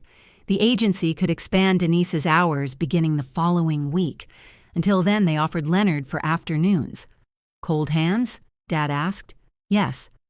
"No." "Then the short-term rehabilitation facility has a respite bed. I'm not going back. Those are the safe options." "Third option. I stay alone." "That isn't an option. It's my house. It's your skull." Eric stood by the kitchen counter. "I can stay." Both Dad and I looked at him. "I mean it," Eric said. "I'll bring my laptop. I can work from here." "For how long?" I asked. "As long as needed." "No," Dad said. Eric blinked. "What?" "I don't need you underfoot. I said I can stay. You have work. So does Dana." Dad's eyes shifted toward me. "She can do hers here." I felt the request before he made it. Eric did too. "You want her to move in?" he asked. "Temporarily." "How temporary?" I asked. "Until Renee comes back. 6 weeks. You have a computer. I have a home." Dad gave a dismissive wave. "An apartment? A condo," Eric corrected automatically. I almost laughed. Instead, I said, "No." Dad stared at me as if I had rejected something more intimate than an arrangement he had not bothered to ask about politely. "No?" he repeated. "I can work from here Friday. I can stay through Sunday. Denise can cover mornings. We need someone for afternoons. You're retired. I have another job. You just started." "Exactly. You can take leave. I'm not taking 6 weeks of leave. For your own father. The kitchen went quiet. Denise picked up her bag. I'm going to let you discuss this. No, Dad said. Stay. Apparently, I need a witness. I looked at Eric. He had the decency to look away. I will not move in, I said. I will help build a plan that doesn't depend on one person giving up her life. Her life, Dad said. Interesting word. Dad. You always make duty sound like something happening to you. I spent 22 years understanding duty, and where did that leave us? The question hung there, not yet sharpened into the sentence he had been saving. Eric rubbed both hands over his face. Denise opened the front door, I said. Leonard starts tomorrow at 1. Dad laughed. You can't order me. No, but if you refuse safe care, I won't help you pretend you're safe. His face turned red. I picked up my keys. You're leaving? I'm going to the pharmacy. You always have somewhere else to be. I stopped at the door. And you always make staying cost more than you admit. Outside, Eric followed me to the driveway. He's scared, he said. So am I. You could work here. I could also quit and sleep beside his chair. That doesn't make it reasonable. Nobody asked you to quit. He asked for 6 weeks of leave from a job I've had 3 months. Then what are we supposed to do? We hire afternoon care. He won't accept Leonard. Then he goes to respite. Eric shook his head. You make it sound simple. It is simple. It's just unpleasant. He wants you. No. He wants proof. Of what? I looked back at the house. Dad stood behind the living room curtain, watching us through the narrow gap. That if I sacrifice enough now, I said, he was right about me then. Eric looked at the curtain. It fell closed. You really believe that? He asked. I believe Dad has been keeping score since Mom got sick. He isn't the only one. No. That surprised him. I opened my car door. I keep score too, I said. I'm just better at making mine look like a spreadsheet. Eric nodded slowly. That sounds almost self-aware. Don't tell anyone. Leonard started the next afternoon. His hands were still cold. Dad complained about this during every call as if Leonard spent 4 hours pressing them against his face. Yet Leonard knew how to cook, did not become nervous when Dad snapped, and had a talent for falling asleep in an upright chair while remaining alert to any change in the room. He's a witch, Dad told me. He's a retired paramedic. Same thing. Dad refused Leonard's help with showering. Leonard put towels within reach, sat outside the bathroom, and read the newspaper aloud through the door. Dad objected to that too, but he did not tell the agency to stop sending him. I did not move in. The house remained standing. That should not have felt like a revelation. I worked from Dad's dining room on Fridays, stayed through Sunday morning, and left before lunch. Eric covered Tuesday and Thursday dinners. On the other evenings, Dad reheated meals under Leonard's supervision or accepted food Denise had prepared. Eric missed twice in the first month. Both times he called before. The first time, I almost thanked him too warmly and managed to stop myself. Adults should not receive medals for notification. The second time, he said, you can acknowledge progress without making it weird. I wasn't making it weird. You got quiet. I was driving. You go quiet judgmentally. That may be the family face. He laughed. Dad says yours is worse. Dad has seen his own face in a mirror, not from our angle. Renee called Dad 3 days after surgery. I knew because he recited the entire conversation to me while pretending it had been unimportant. She's got her arm in some contraption. A sling? More complicated, an immobilizer. That sounds dramatic. It keeps her shoulders still. She said Leonard better not get comfortable. He won't. His hands are too cold. Dad smiled. He had mailed her the crossword notebook with every puzzle completed except one. The unfinished clue was a 7-letter word for return to a former condition. You couldn't get one, I asked. I got it. You left it blank. The pencil slipped. The answer was restore. I did not fill it in. Dad's strength returned faster than his patience. He started walking indoors without the cane, though he carried it whenever Renee called so he could honestly say it was with him. Denise reduced her mornings to 3 days a week.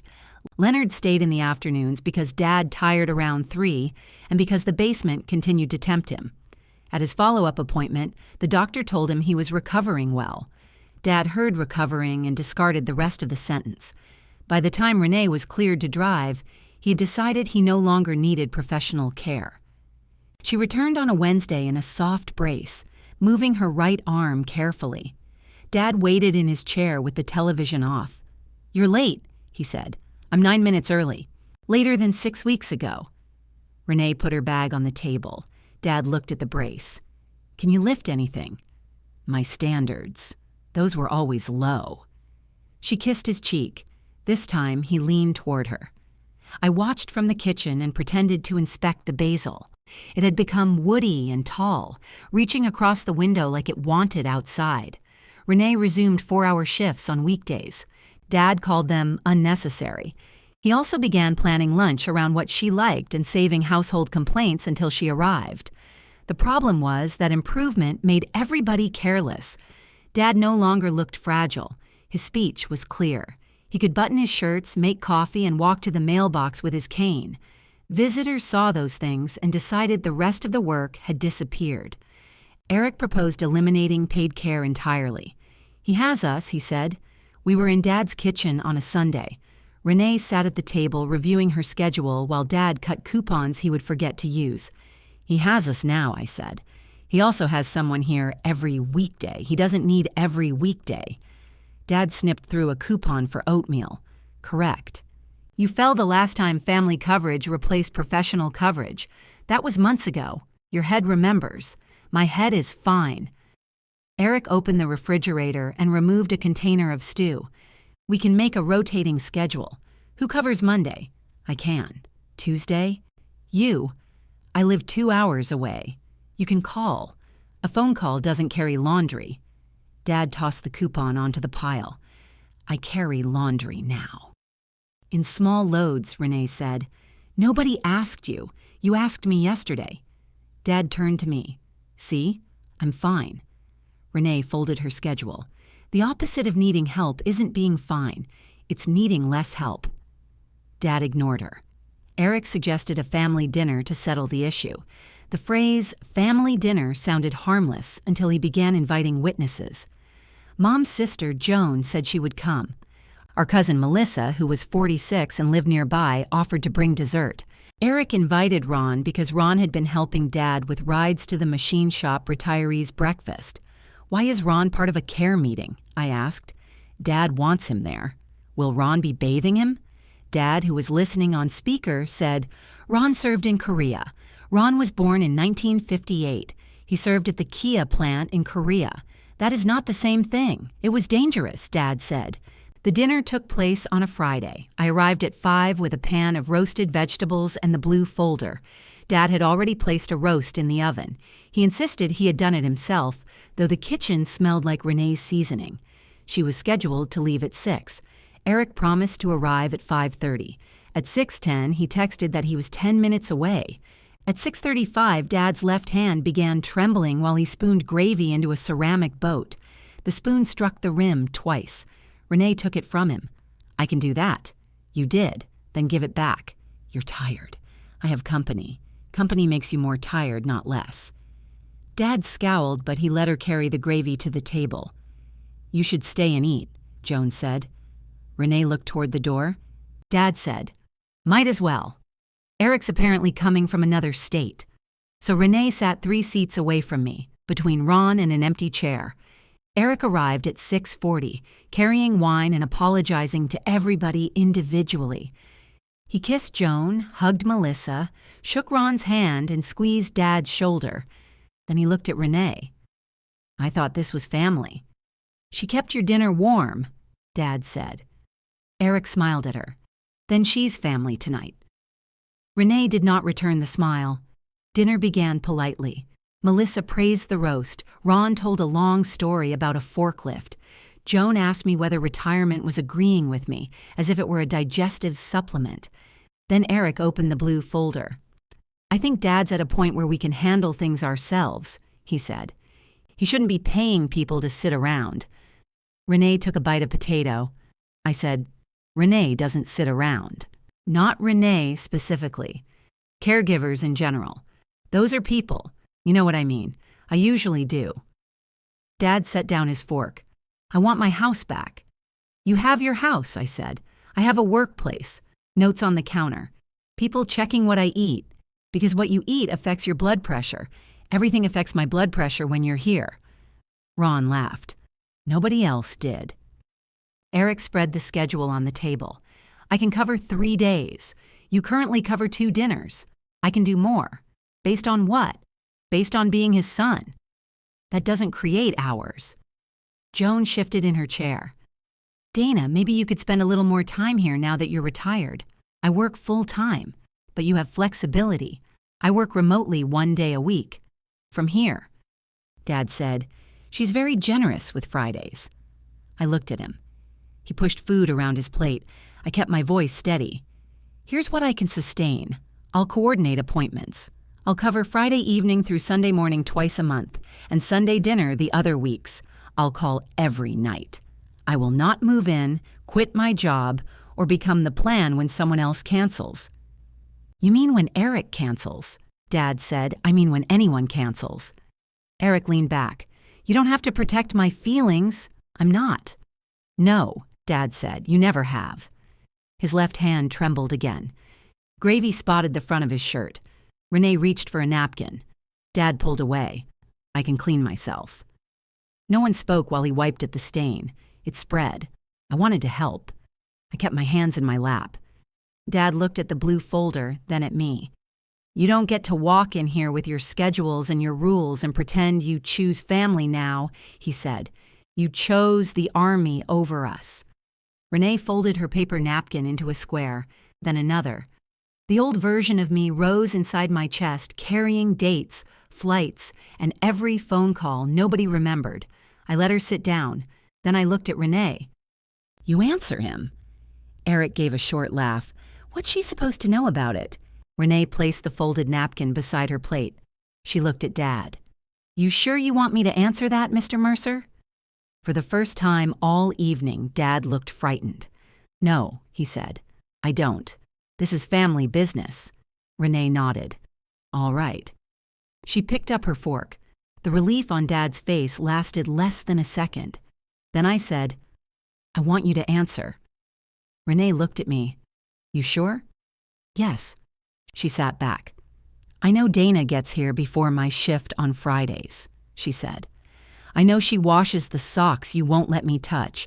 I know she can tell you're tired by how you hold your left hand. I know she moved your furniture, filled your freezer, found your caregivers, and drove 2 hours after you fell because your son said he was coming and didn't. Eric's face reddened. Renee continued before he could speak. I also know you wait for her to leave, no matter how long she stays. Then you use the leaving to erase the staying. Dad's fork rested motionless beside his plate. She chose the army over us, he said, but quieter. No, Renee replied. She chose a life you couldn't control. And ever since she came back, you've been making her pay for surviving without your permission. Dad stared at her. Then he pointed toward the door. Get out of my house.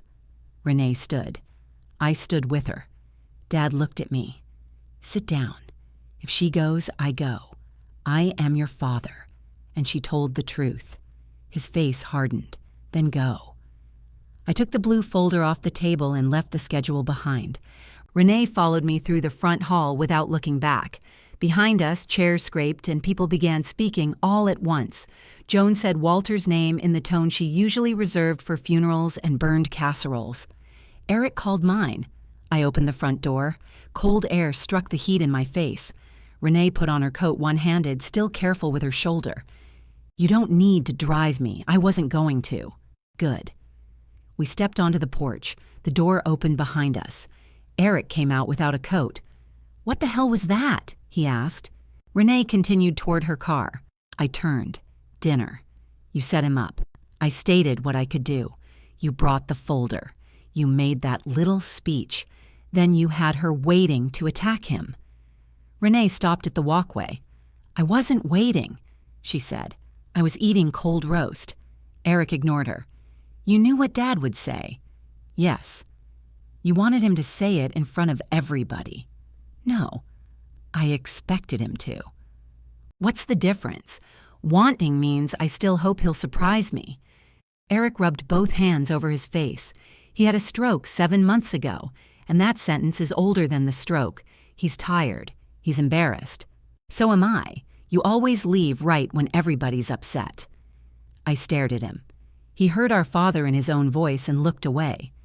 Renee walked back toward us. If you two are going to have this argument in the cold, put on coats. Pneumonia won't improve it. Eric gave her an incredulous look. You just called my father controlling at his own table. I called him controlling 6 months ago. Tonight I added detail. You're an employee. I was an employee. Your father fired me. He didn't mean it. He pointed at the door. He points at everything.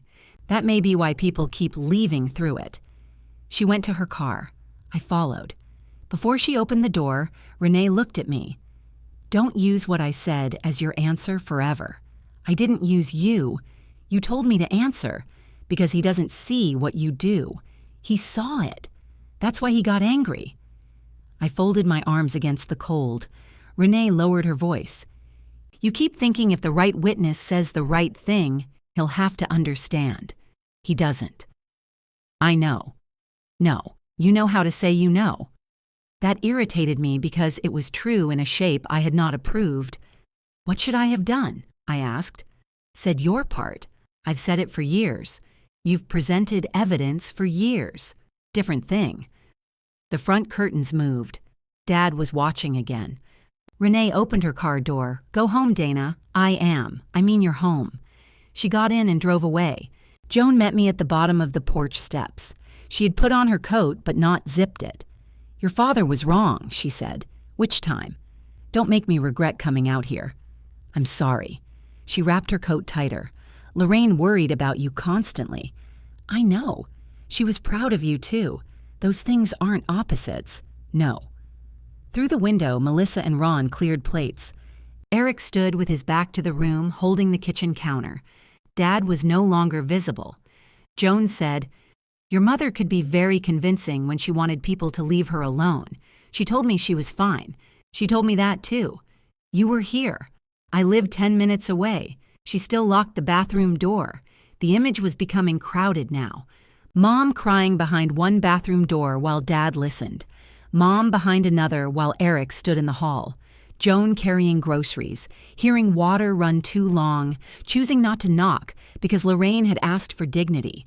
Every person had been given a separate piece of her suffering and told it was the whole. Did she tell you I should stay? I asked. Joan's eyes narrowed slightly. Stay where? With my unit. She told me she didn't want you making decisions out of panic. That isn't the same. It isn't different either. The wind lifted her hair. Come back inside, she said. At least get your coat. I have another one in the car. Of course I did. I had emergency clothes, water, a flashlight, jumper cables, and 3 protein bars in the trunk. Preparedness was easier than belonging. Joan touched my wrist. He won't apologize tonight. I'm not waiting. I drove home. Dad canceled Renee's shifts the next morning. Then he canceled Denise and Leonard, telling the agency his family would handle things. The agency called me because I was listed as the primary contact. He has the right to cancel, the coordinator said carefully. He appears to understand the risks. He does understand them. You agree with the decision? No. Will family be present? You'll need to ask him. I could hear her waiting for me to become the plan.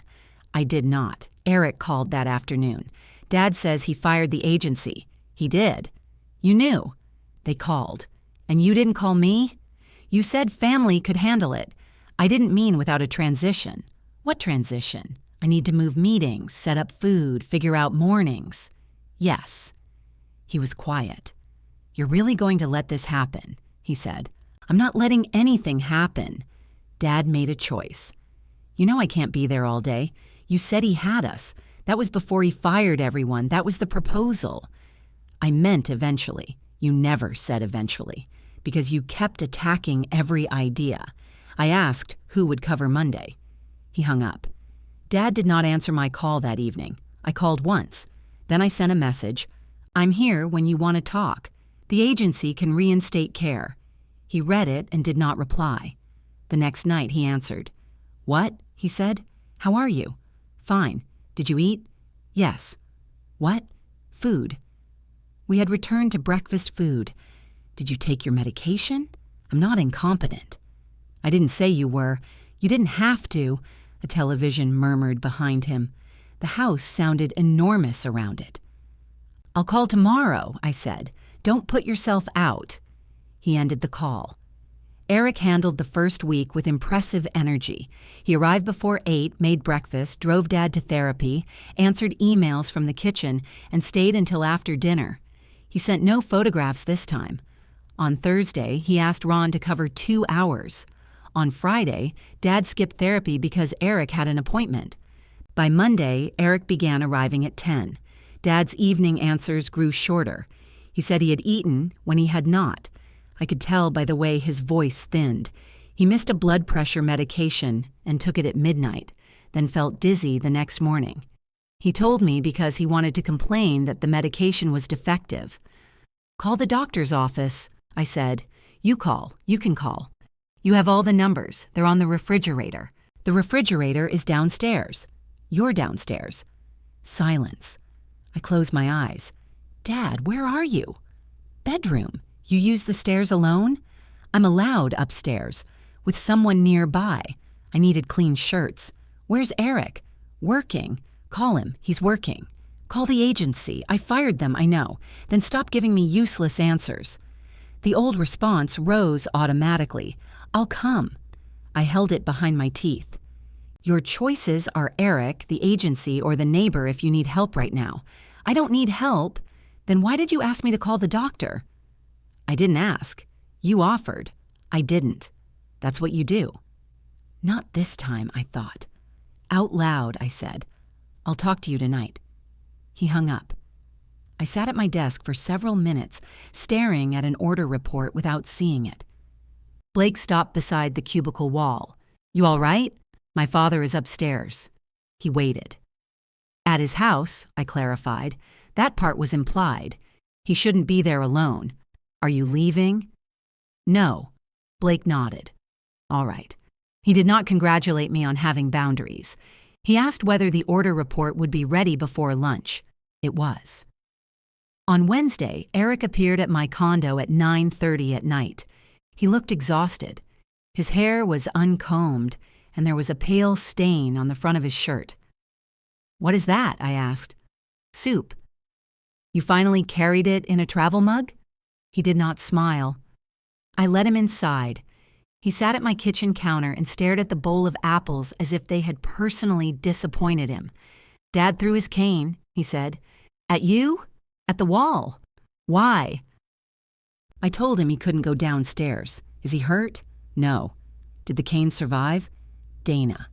I got him water. He drank half the glass. I can't do this every day, he said.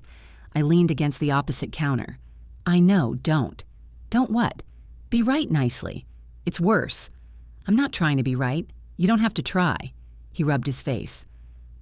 I missed another client meeting, he said. Dad told me to go, so I went. Then he called 20 minutes later because he couldn't find his pills. I turned around. The pills were in the organizer. Was it Wednesday's slot? Yes. Did he know it was Wednesday? He knew. He wanted me back. I nodded. Eric looked around my kitchen. You always keep it this clean? I don't throw canes. That helps. He finished the water. I liked it, he said. What?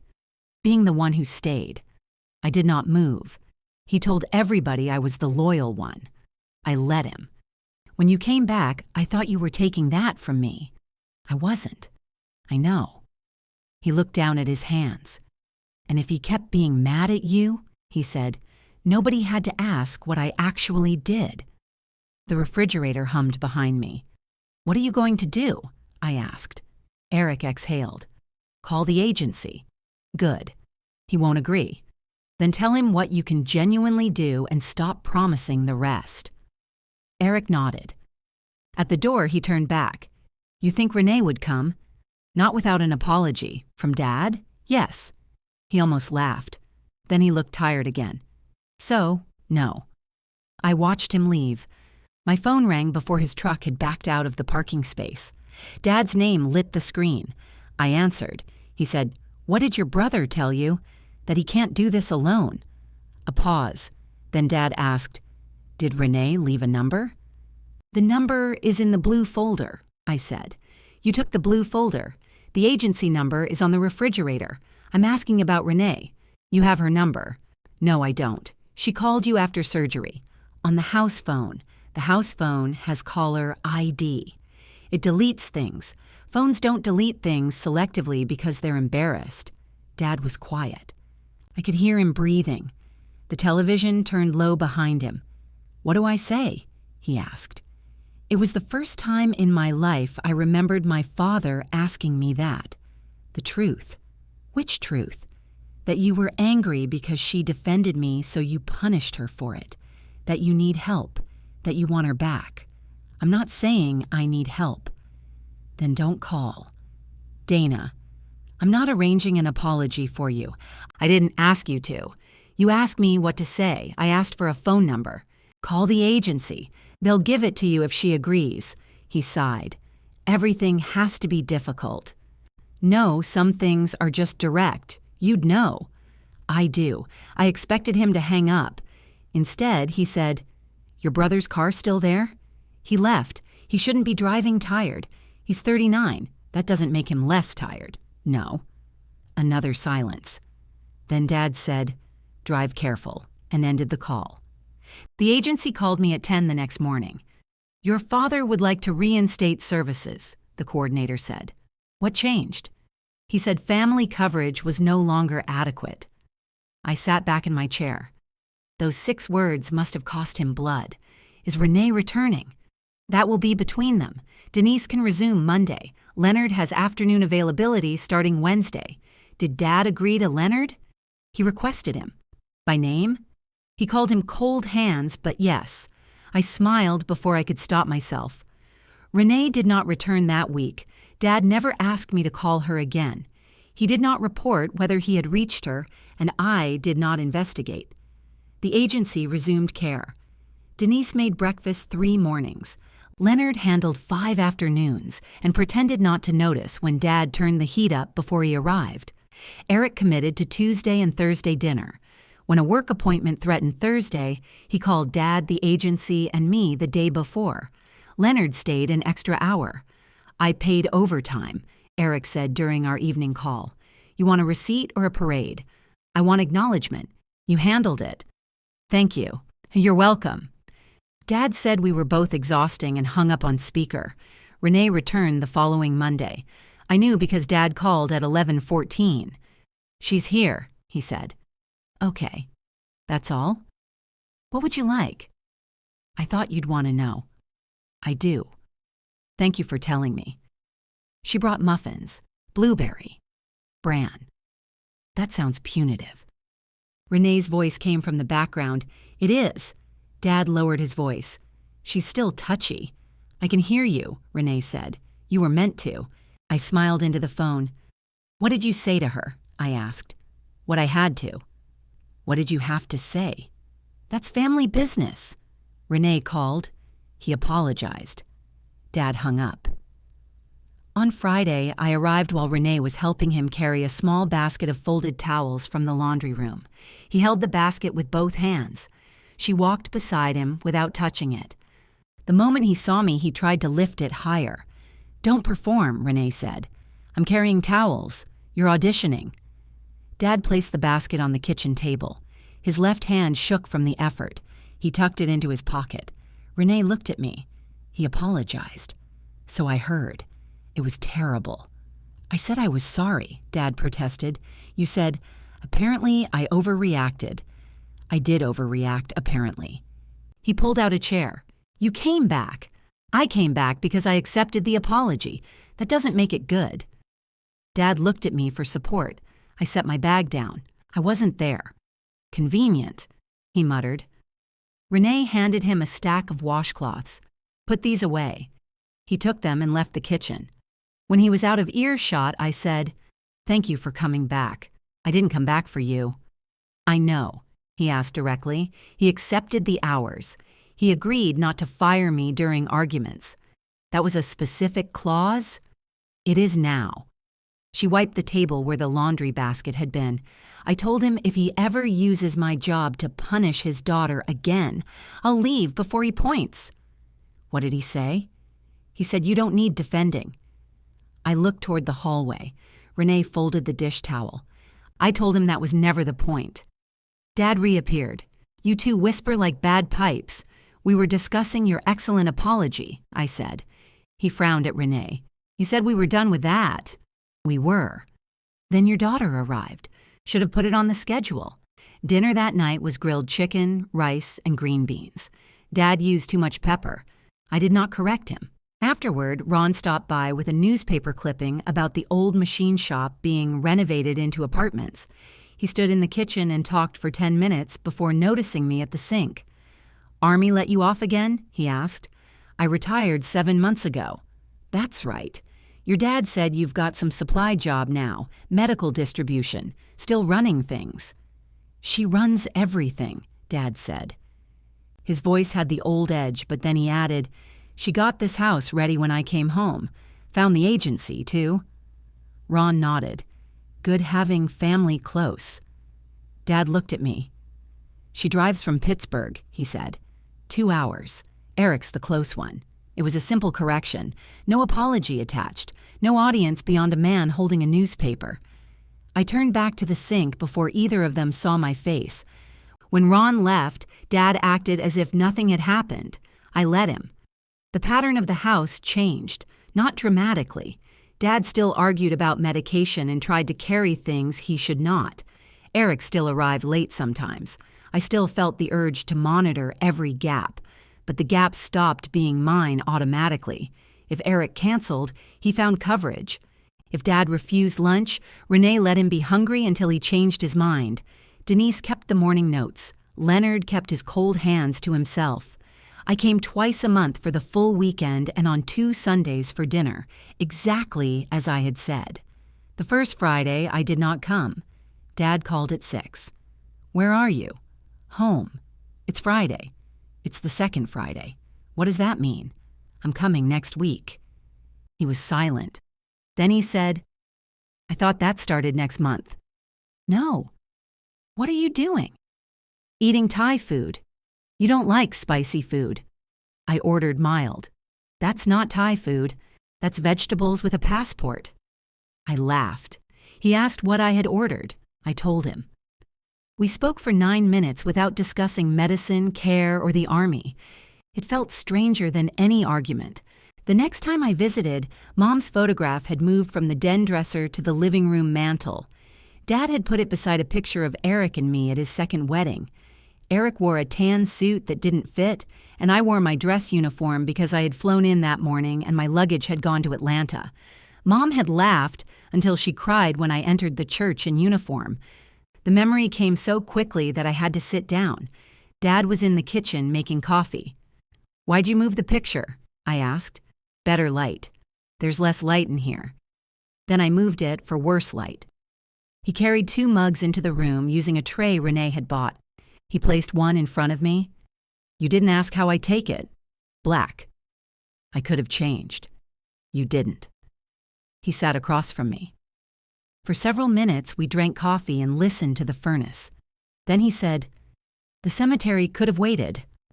I set down my mug. Dad looked at the photograph. "When?" I asked, though I knew. "Your mother's funeral." The room became very still. He rubbed his left thumb against the side of the mug. "They said there was an opening Tuesday or we could do Thursday. You were getting in Wednesday night. You told me Thursday wasn't available." "I know. I could feel my pulse in my jaw. Why?" "I didn't want to wait. For me? For anything." He stared into his coffee. "She was in that place, and people kept bringing food, and everybody spoke quietly. They kept asking what I wanted. I wanted it over. So you buried her without me." "Yes." The word was barely audible. I stood and walked to the window. The rolled rugs were gone from the dining room wall now. Renee had convinced Dad to donate them except for the living room rug, which remained stored in the basement. Behind me, Dad said, "I was angry. I know. She kept telling me you should stay, even near the end." My hand tightened against the windowsill. What exactly did she say? That you had people depending on you. That if we called you home, you'd come. And she didn't want that decision made because she was scared. You told me she was improving. I told myself that too. She was dying and you knew. I knew before I accepted it. I turned around. Dad's eyes were wet, but he did not wipe them. "She asked me not to make you choose," he said. "After she died, that was all I wanted to make you do." The honesty did not soften anything. It opened the wound wider by confirming its exact shape. You let me believe there was no choice about the funeral. Yes, you let me apologize for missing it. Yes, for 9 years. He looked down. If it was your fault, then I didn't have to think about what I did. I wanted to shout. I wanted to list the flights, the leave requests, the hours in an airport bathroom, with my uniform jacket folded across my lap while strangers outside laughed at something ordinary. Instead, I said, "Understanding why you did it doesn't erase it." "I know." "No, Dad, you don't get to say that because it sounds right." He nodded. "You took Mom's last decision and turned it against me." "I know." "Stop saying you know." He closed his mouth. I walked toward the front door. He did not tell me I was leaving because things were uncomfortable. He did not ask me to stay. My hand was on the knob when he spoke. I should have waited those 11 hours. I looked back. Dad sat with both hands around the coffee mug, his cane beside his chair. "Yes," I said, "you should have." He nodded once. Then he asked, "Will you go with me Sunday?" "Where?" He looked at Mom's photograph on the mantel. I knew the answer before he said it. "The cemetery." "Not this Sunday," I said. Dad's eyes lifted. It would have been easy to agree because he had finally told the truth. That was another kind of emergency response. Reward the first sign of movement before it disappeared. "I need time," I said. He nodded. "Next Sunday." "All right, I'll meet you there." His right hand shifted around the mug. "I'm not cleared to drive." I knew that. He knew I knew. "Do you want me to take you, if you're going?" I said I am. That isn't what I asked. There he was. I looked at him across the room, this impossible man who could confess to 9 years of deliberate cruelty and still make a simple request sound like a negotiation over disputed territory. "Yes," I said. "I'll take you." He nodded again. I opened the door.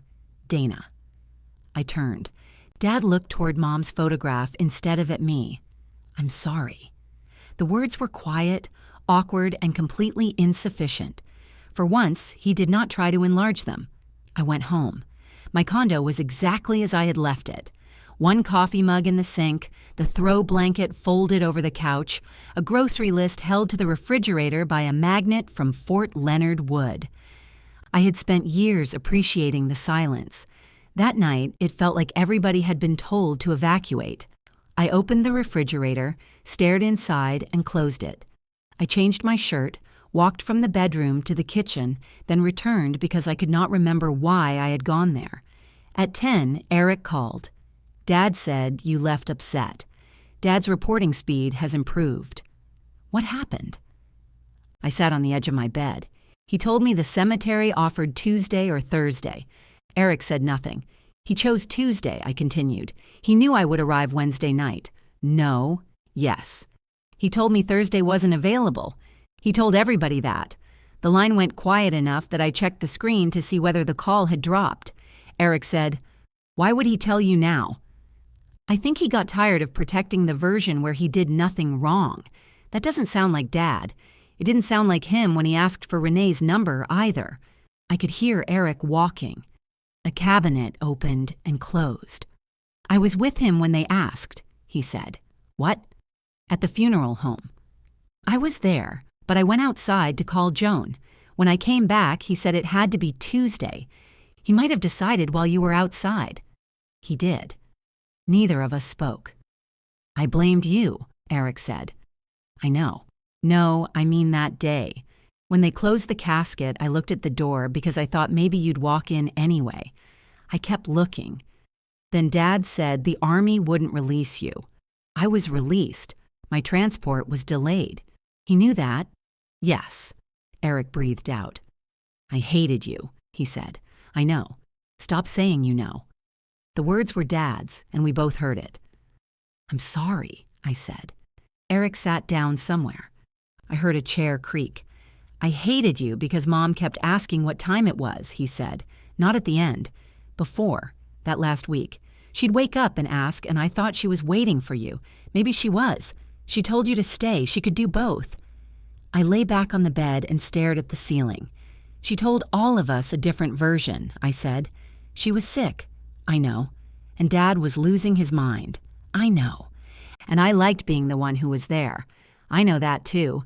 You really do make it annoying. That's part of the pension. He laughed, but only once. Then he said, Are you going to forgive him? I don't know. Renee says he's trying. Renee talks to you? She called to tell me Dad needs more protein. That's not talking. That's issuing an order. She also said I used charm to escape labor. That's talking. Eric let out a tired breath. Dad asked me to go to the cemetery, I said. When? Next Sunday. You want me there? No. The answer came easily. I almost apologized for it, then didn't. Okay, he said. I need it to be just us. I said, okay. Another silence passed, but this one was cleaner. Call me afterward, he said. I will. Dad did not pressure me during the week. He called at the usual time and discussed ordinary things. Leonard had beaten him at checkers and was probably cheating. Denise had moved the oatmeal and refused to admit it. The basil needed a larger pot, though buying another pot would encourage it. He did not mention the cemetery until Saturday. What time? He asked. 10. That's late. It's Sunday. Dead people get up early. Then Mom can wait for us. Dad was quiet. I closed my eyes. Sorry. No, he said. She would have liked that. When I arrived the next morning, Eric's truck was in the driveway. For a moment, I sat in my car with both hands on the wheel. Then the front door opened and Renee came out carrying a travel mug. She tapped the passenger window. I lowered it. You planning an ambush? She asked. Why is Eric here? He brought breakfast. He knows we're going to the cemetery. That may be why he brought breakfast. I told him I wanted to go alone with Dad. And he's not dressed for a cemetery. Eric appeared behind her wearing old jeans and a sweatshirt. Renee handed me the travel mug. Coffee. Your father put sugar in it. I poured it out and started over. Thank you. She leaned closer to the window. He's nervous. Dad? Everybody. Inside, Dad sat at the kitchen table wearing charcoal trousers, a white shirt, and the navy coat he usually reserved for weddings and burials. His cane rested against his right knee. A bunch of yellow tulips lay on the counter in grocery store plastic. Eric stood at the sink, washing a frying pan. Dad looked at the clock. You're early. It's 9:54. I said 10. I can wait in the car. Sit down. I took the chair across from him. There were 3 plates on the table. One held the remains of scrambled eggs. The second had toast crusts. The third was untouched. You ate? Dad asked. Yes. When? Recently. That's not an answer. It's the one you're getting. Eric turned off the faucet. He told me. Dad stared at his plate. I'm not asking what he told you, I said. I am, Eric replied. Dad's right hand moved toward the cane, then stopped. I told him I chose the earlier funeral, he said. And? Eric asked. And I lied about why. And? Dad looked up. I let you blame her. Eric dried the pan with a dish towel. You helped, Dad added. The towel stopped moving. I watched Eric's shoulders stiffen. Dad did not look away. You liked having somebody else be worse, he said. So did I. Eric set the pan down. That apology sounded better before the second half. It isn't an apology. What is it? The truth. Eric leaned against the counter. Then slowly he nodded. I did help, he said. for a long time. No one rushed to make the moment warmer. Renee came in and checked Dad's cane tips, his coat buttons, and the location of his phone. "I'm dressed," he complained. "That's a low standard for leaving the house. I don't need inspection. You wore 2 different shoes to therapy Tuesday. They were both black. One was a loafer, still black." Renee picked up the tulips. "You want these wrapped in damp paper?" "No, they'll wilt. Not before we get there." She looked at me and handed him the flowers. At the door, Dad paused beside Eric. "Come for dinner Tuesday," he said. "I usually do, I know." Eric glanced at me. "Call me later." "I will." Dad stepped onto the porch. He used the cane on the steps. I stayed 1 step below without touching him. Renee stood in the doorway, silent for once. At the car, Dad reached for the door handle and missed on the first attempt. I pretended to check the tulips. He got it on the second. The cemetery sat on a low hill outside town, bordered by bare maples and a stone wall darkened from recent rain. Patches of stubborn snow remained beneath the trees. The sky was bright enough to make everything look sharper than it felt. I parked near the paved path. Dad studied the distance to Mom's grave. "You want the walker?" I asked. "No, it's uneven. I have the cane." I opened the trunk anyway. The walker was folded beside my emergency coat, jumper cables, water, flashlight, and protein bars. Dad looked inside. "You planning to live in here?" "I like options." "You always did." He took the cane. We walked slowly. Mom's grave was farther from the path than I remembered. I had visited alone over the years, but never often enough to create a routine. Usually I brought flowers, stood for several minutes, and left before I had to decide what I believed she could hear. Dad knew exactly where to turn. At the marker, he removed the old artificial flowers from the metal vase and replaced them with tulips. His left hand struggled with the plastic wrapper. I waited until he looked at me. "Help," he said. I tore the plastic and held the stems while he arranged them. Lorraine Ann Mercer, beloved wife and mother, dates too close together. Dad used the cane to lower himself onto the stone bench across from the grave. I remained standing. "The service was cold," he said. "Colder than this." I looked at the grass. Eric kept looking behind him. Dad continued. "Every car door that shut, he turned around. He told me." I kept looking too. "You knew I wasn't coming. I knew you couldn't. You made sure I couldn't." "Yes." Wind moved through the bare branches. "I got to the airport 11 hours after they buried her," I said. "I changed out of my uniform in a bathroom because people kept thanking me." Dad closed his eyes. "I called the funeral home and asked if I could see her." His face tightened. "They said the casket had already been sealed in the vault. The woman on the phone kept calling me honey. I sat on the floor until airport security knocked. I didn't know. You didn't ask. No. You didn't even let me have a place at her goodbye." Dad opened his eyes. "I should have waited." "Yes, I'm sorry."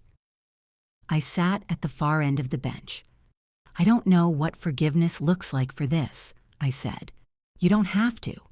I may never be able to remember that week without hating you." He nodded. "I understand why you couldn't wait. I understand why being angry at me was easier." Dad's mouth moved, but he said nothing. "Understanding isn't the same as erasing it. I know." This time, I let him say it. We looked at Mom's name. After a while, Dad said, "She was proud of you. She should have told me the truth." "Yes. So should you." "Yes." I was relieved when she told me to stay. He turned toward me. I loved her, and I was relieved. My unit made sense. Home didn't. That doesn't mean you chose them over her, no. But it means your version wasn't built from nothing. Dad looked down at his left hand. "I took the part you already felt guilty about," he said, and kept pressing. "Yes, I won't do it again. That's not a promise you make once. No." We sat until the wind grew colder and the tulips began to tremble in their vase. When Dad stood, his left foot caught slightly in the damp grass. He steadied himself with the cane. I moved closer. He lifted his right hand toward my arm, then paused before touching me. For the first time, He waited. I offered my arm. Dad took it carefully. He put no more weight on me than I gave him, and we walked back to the car together.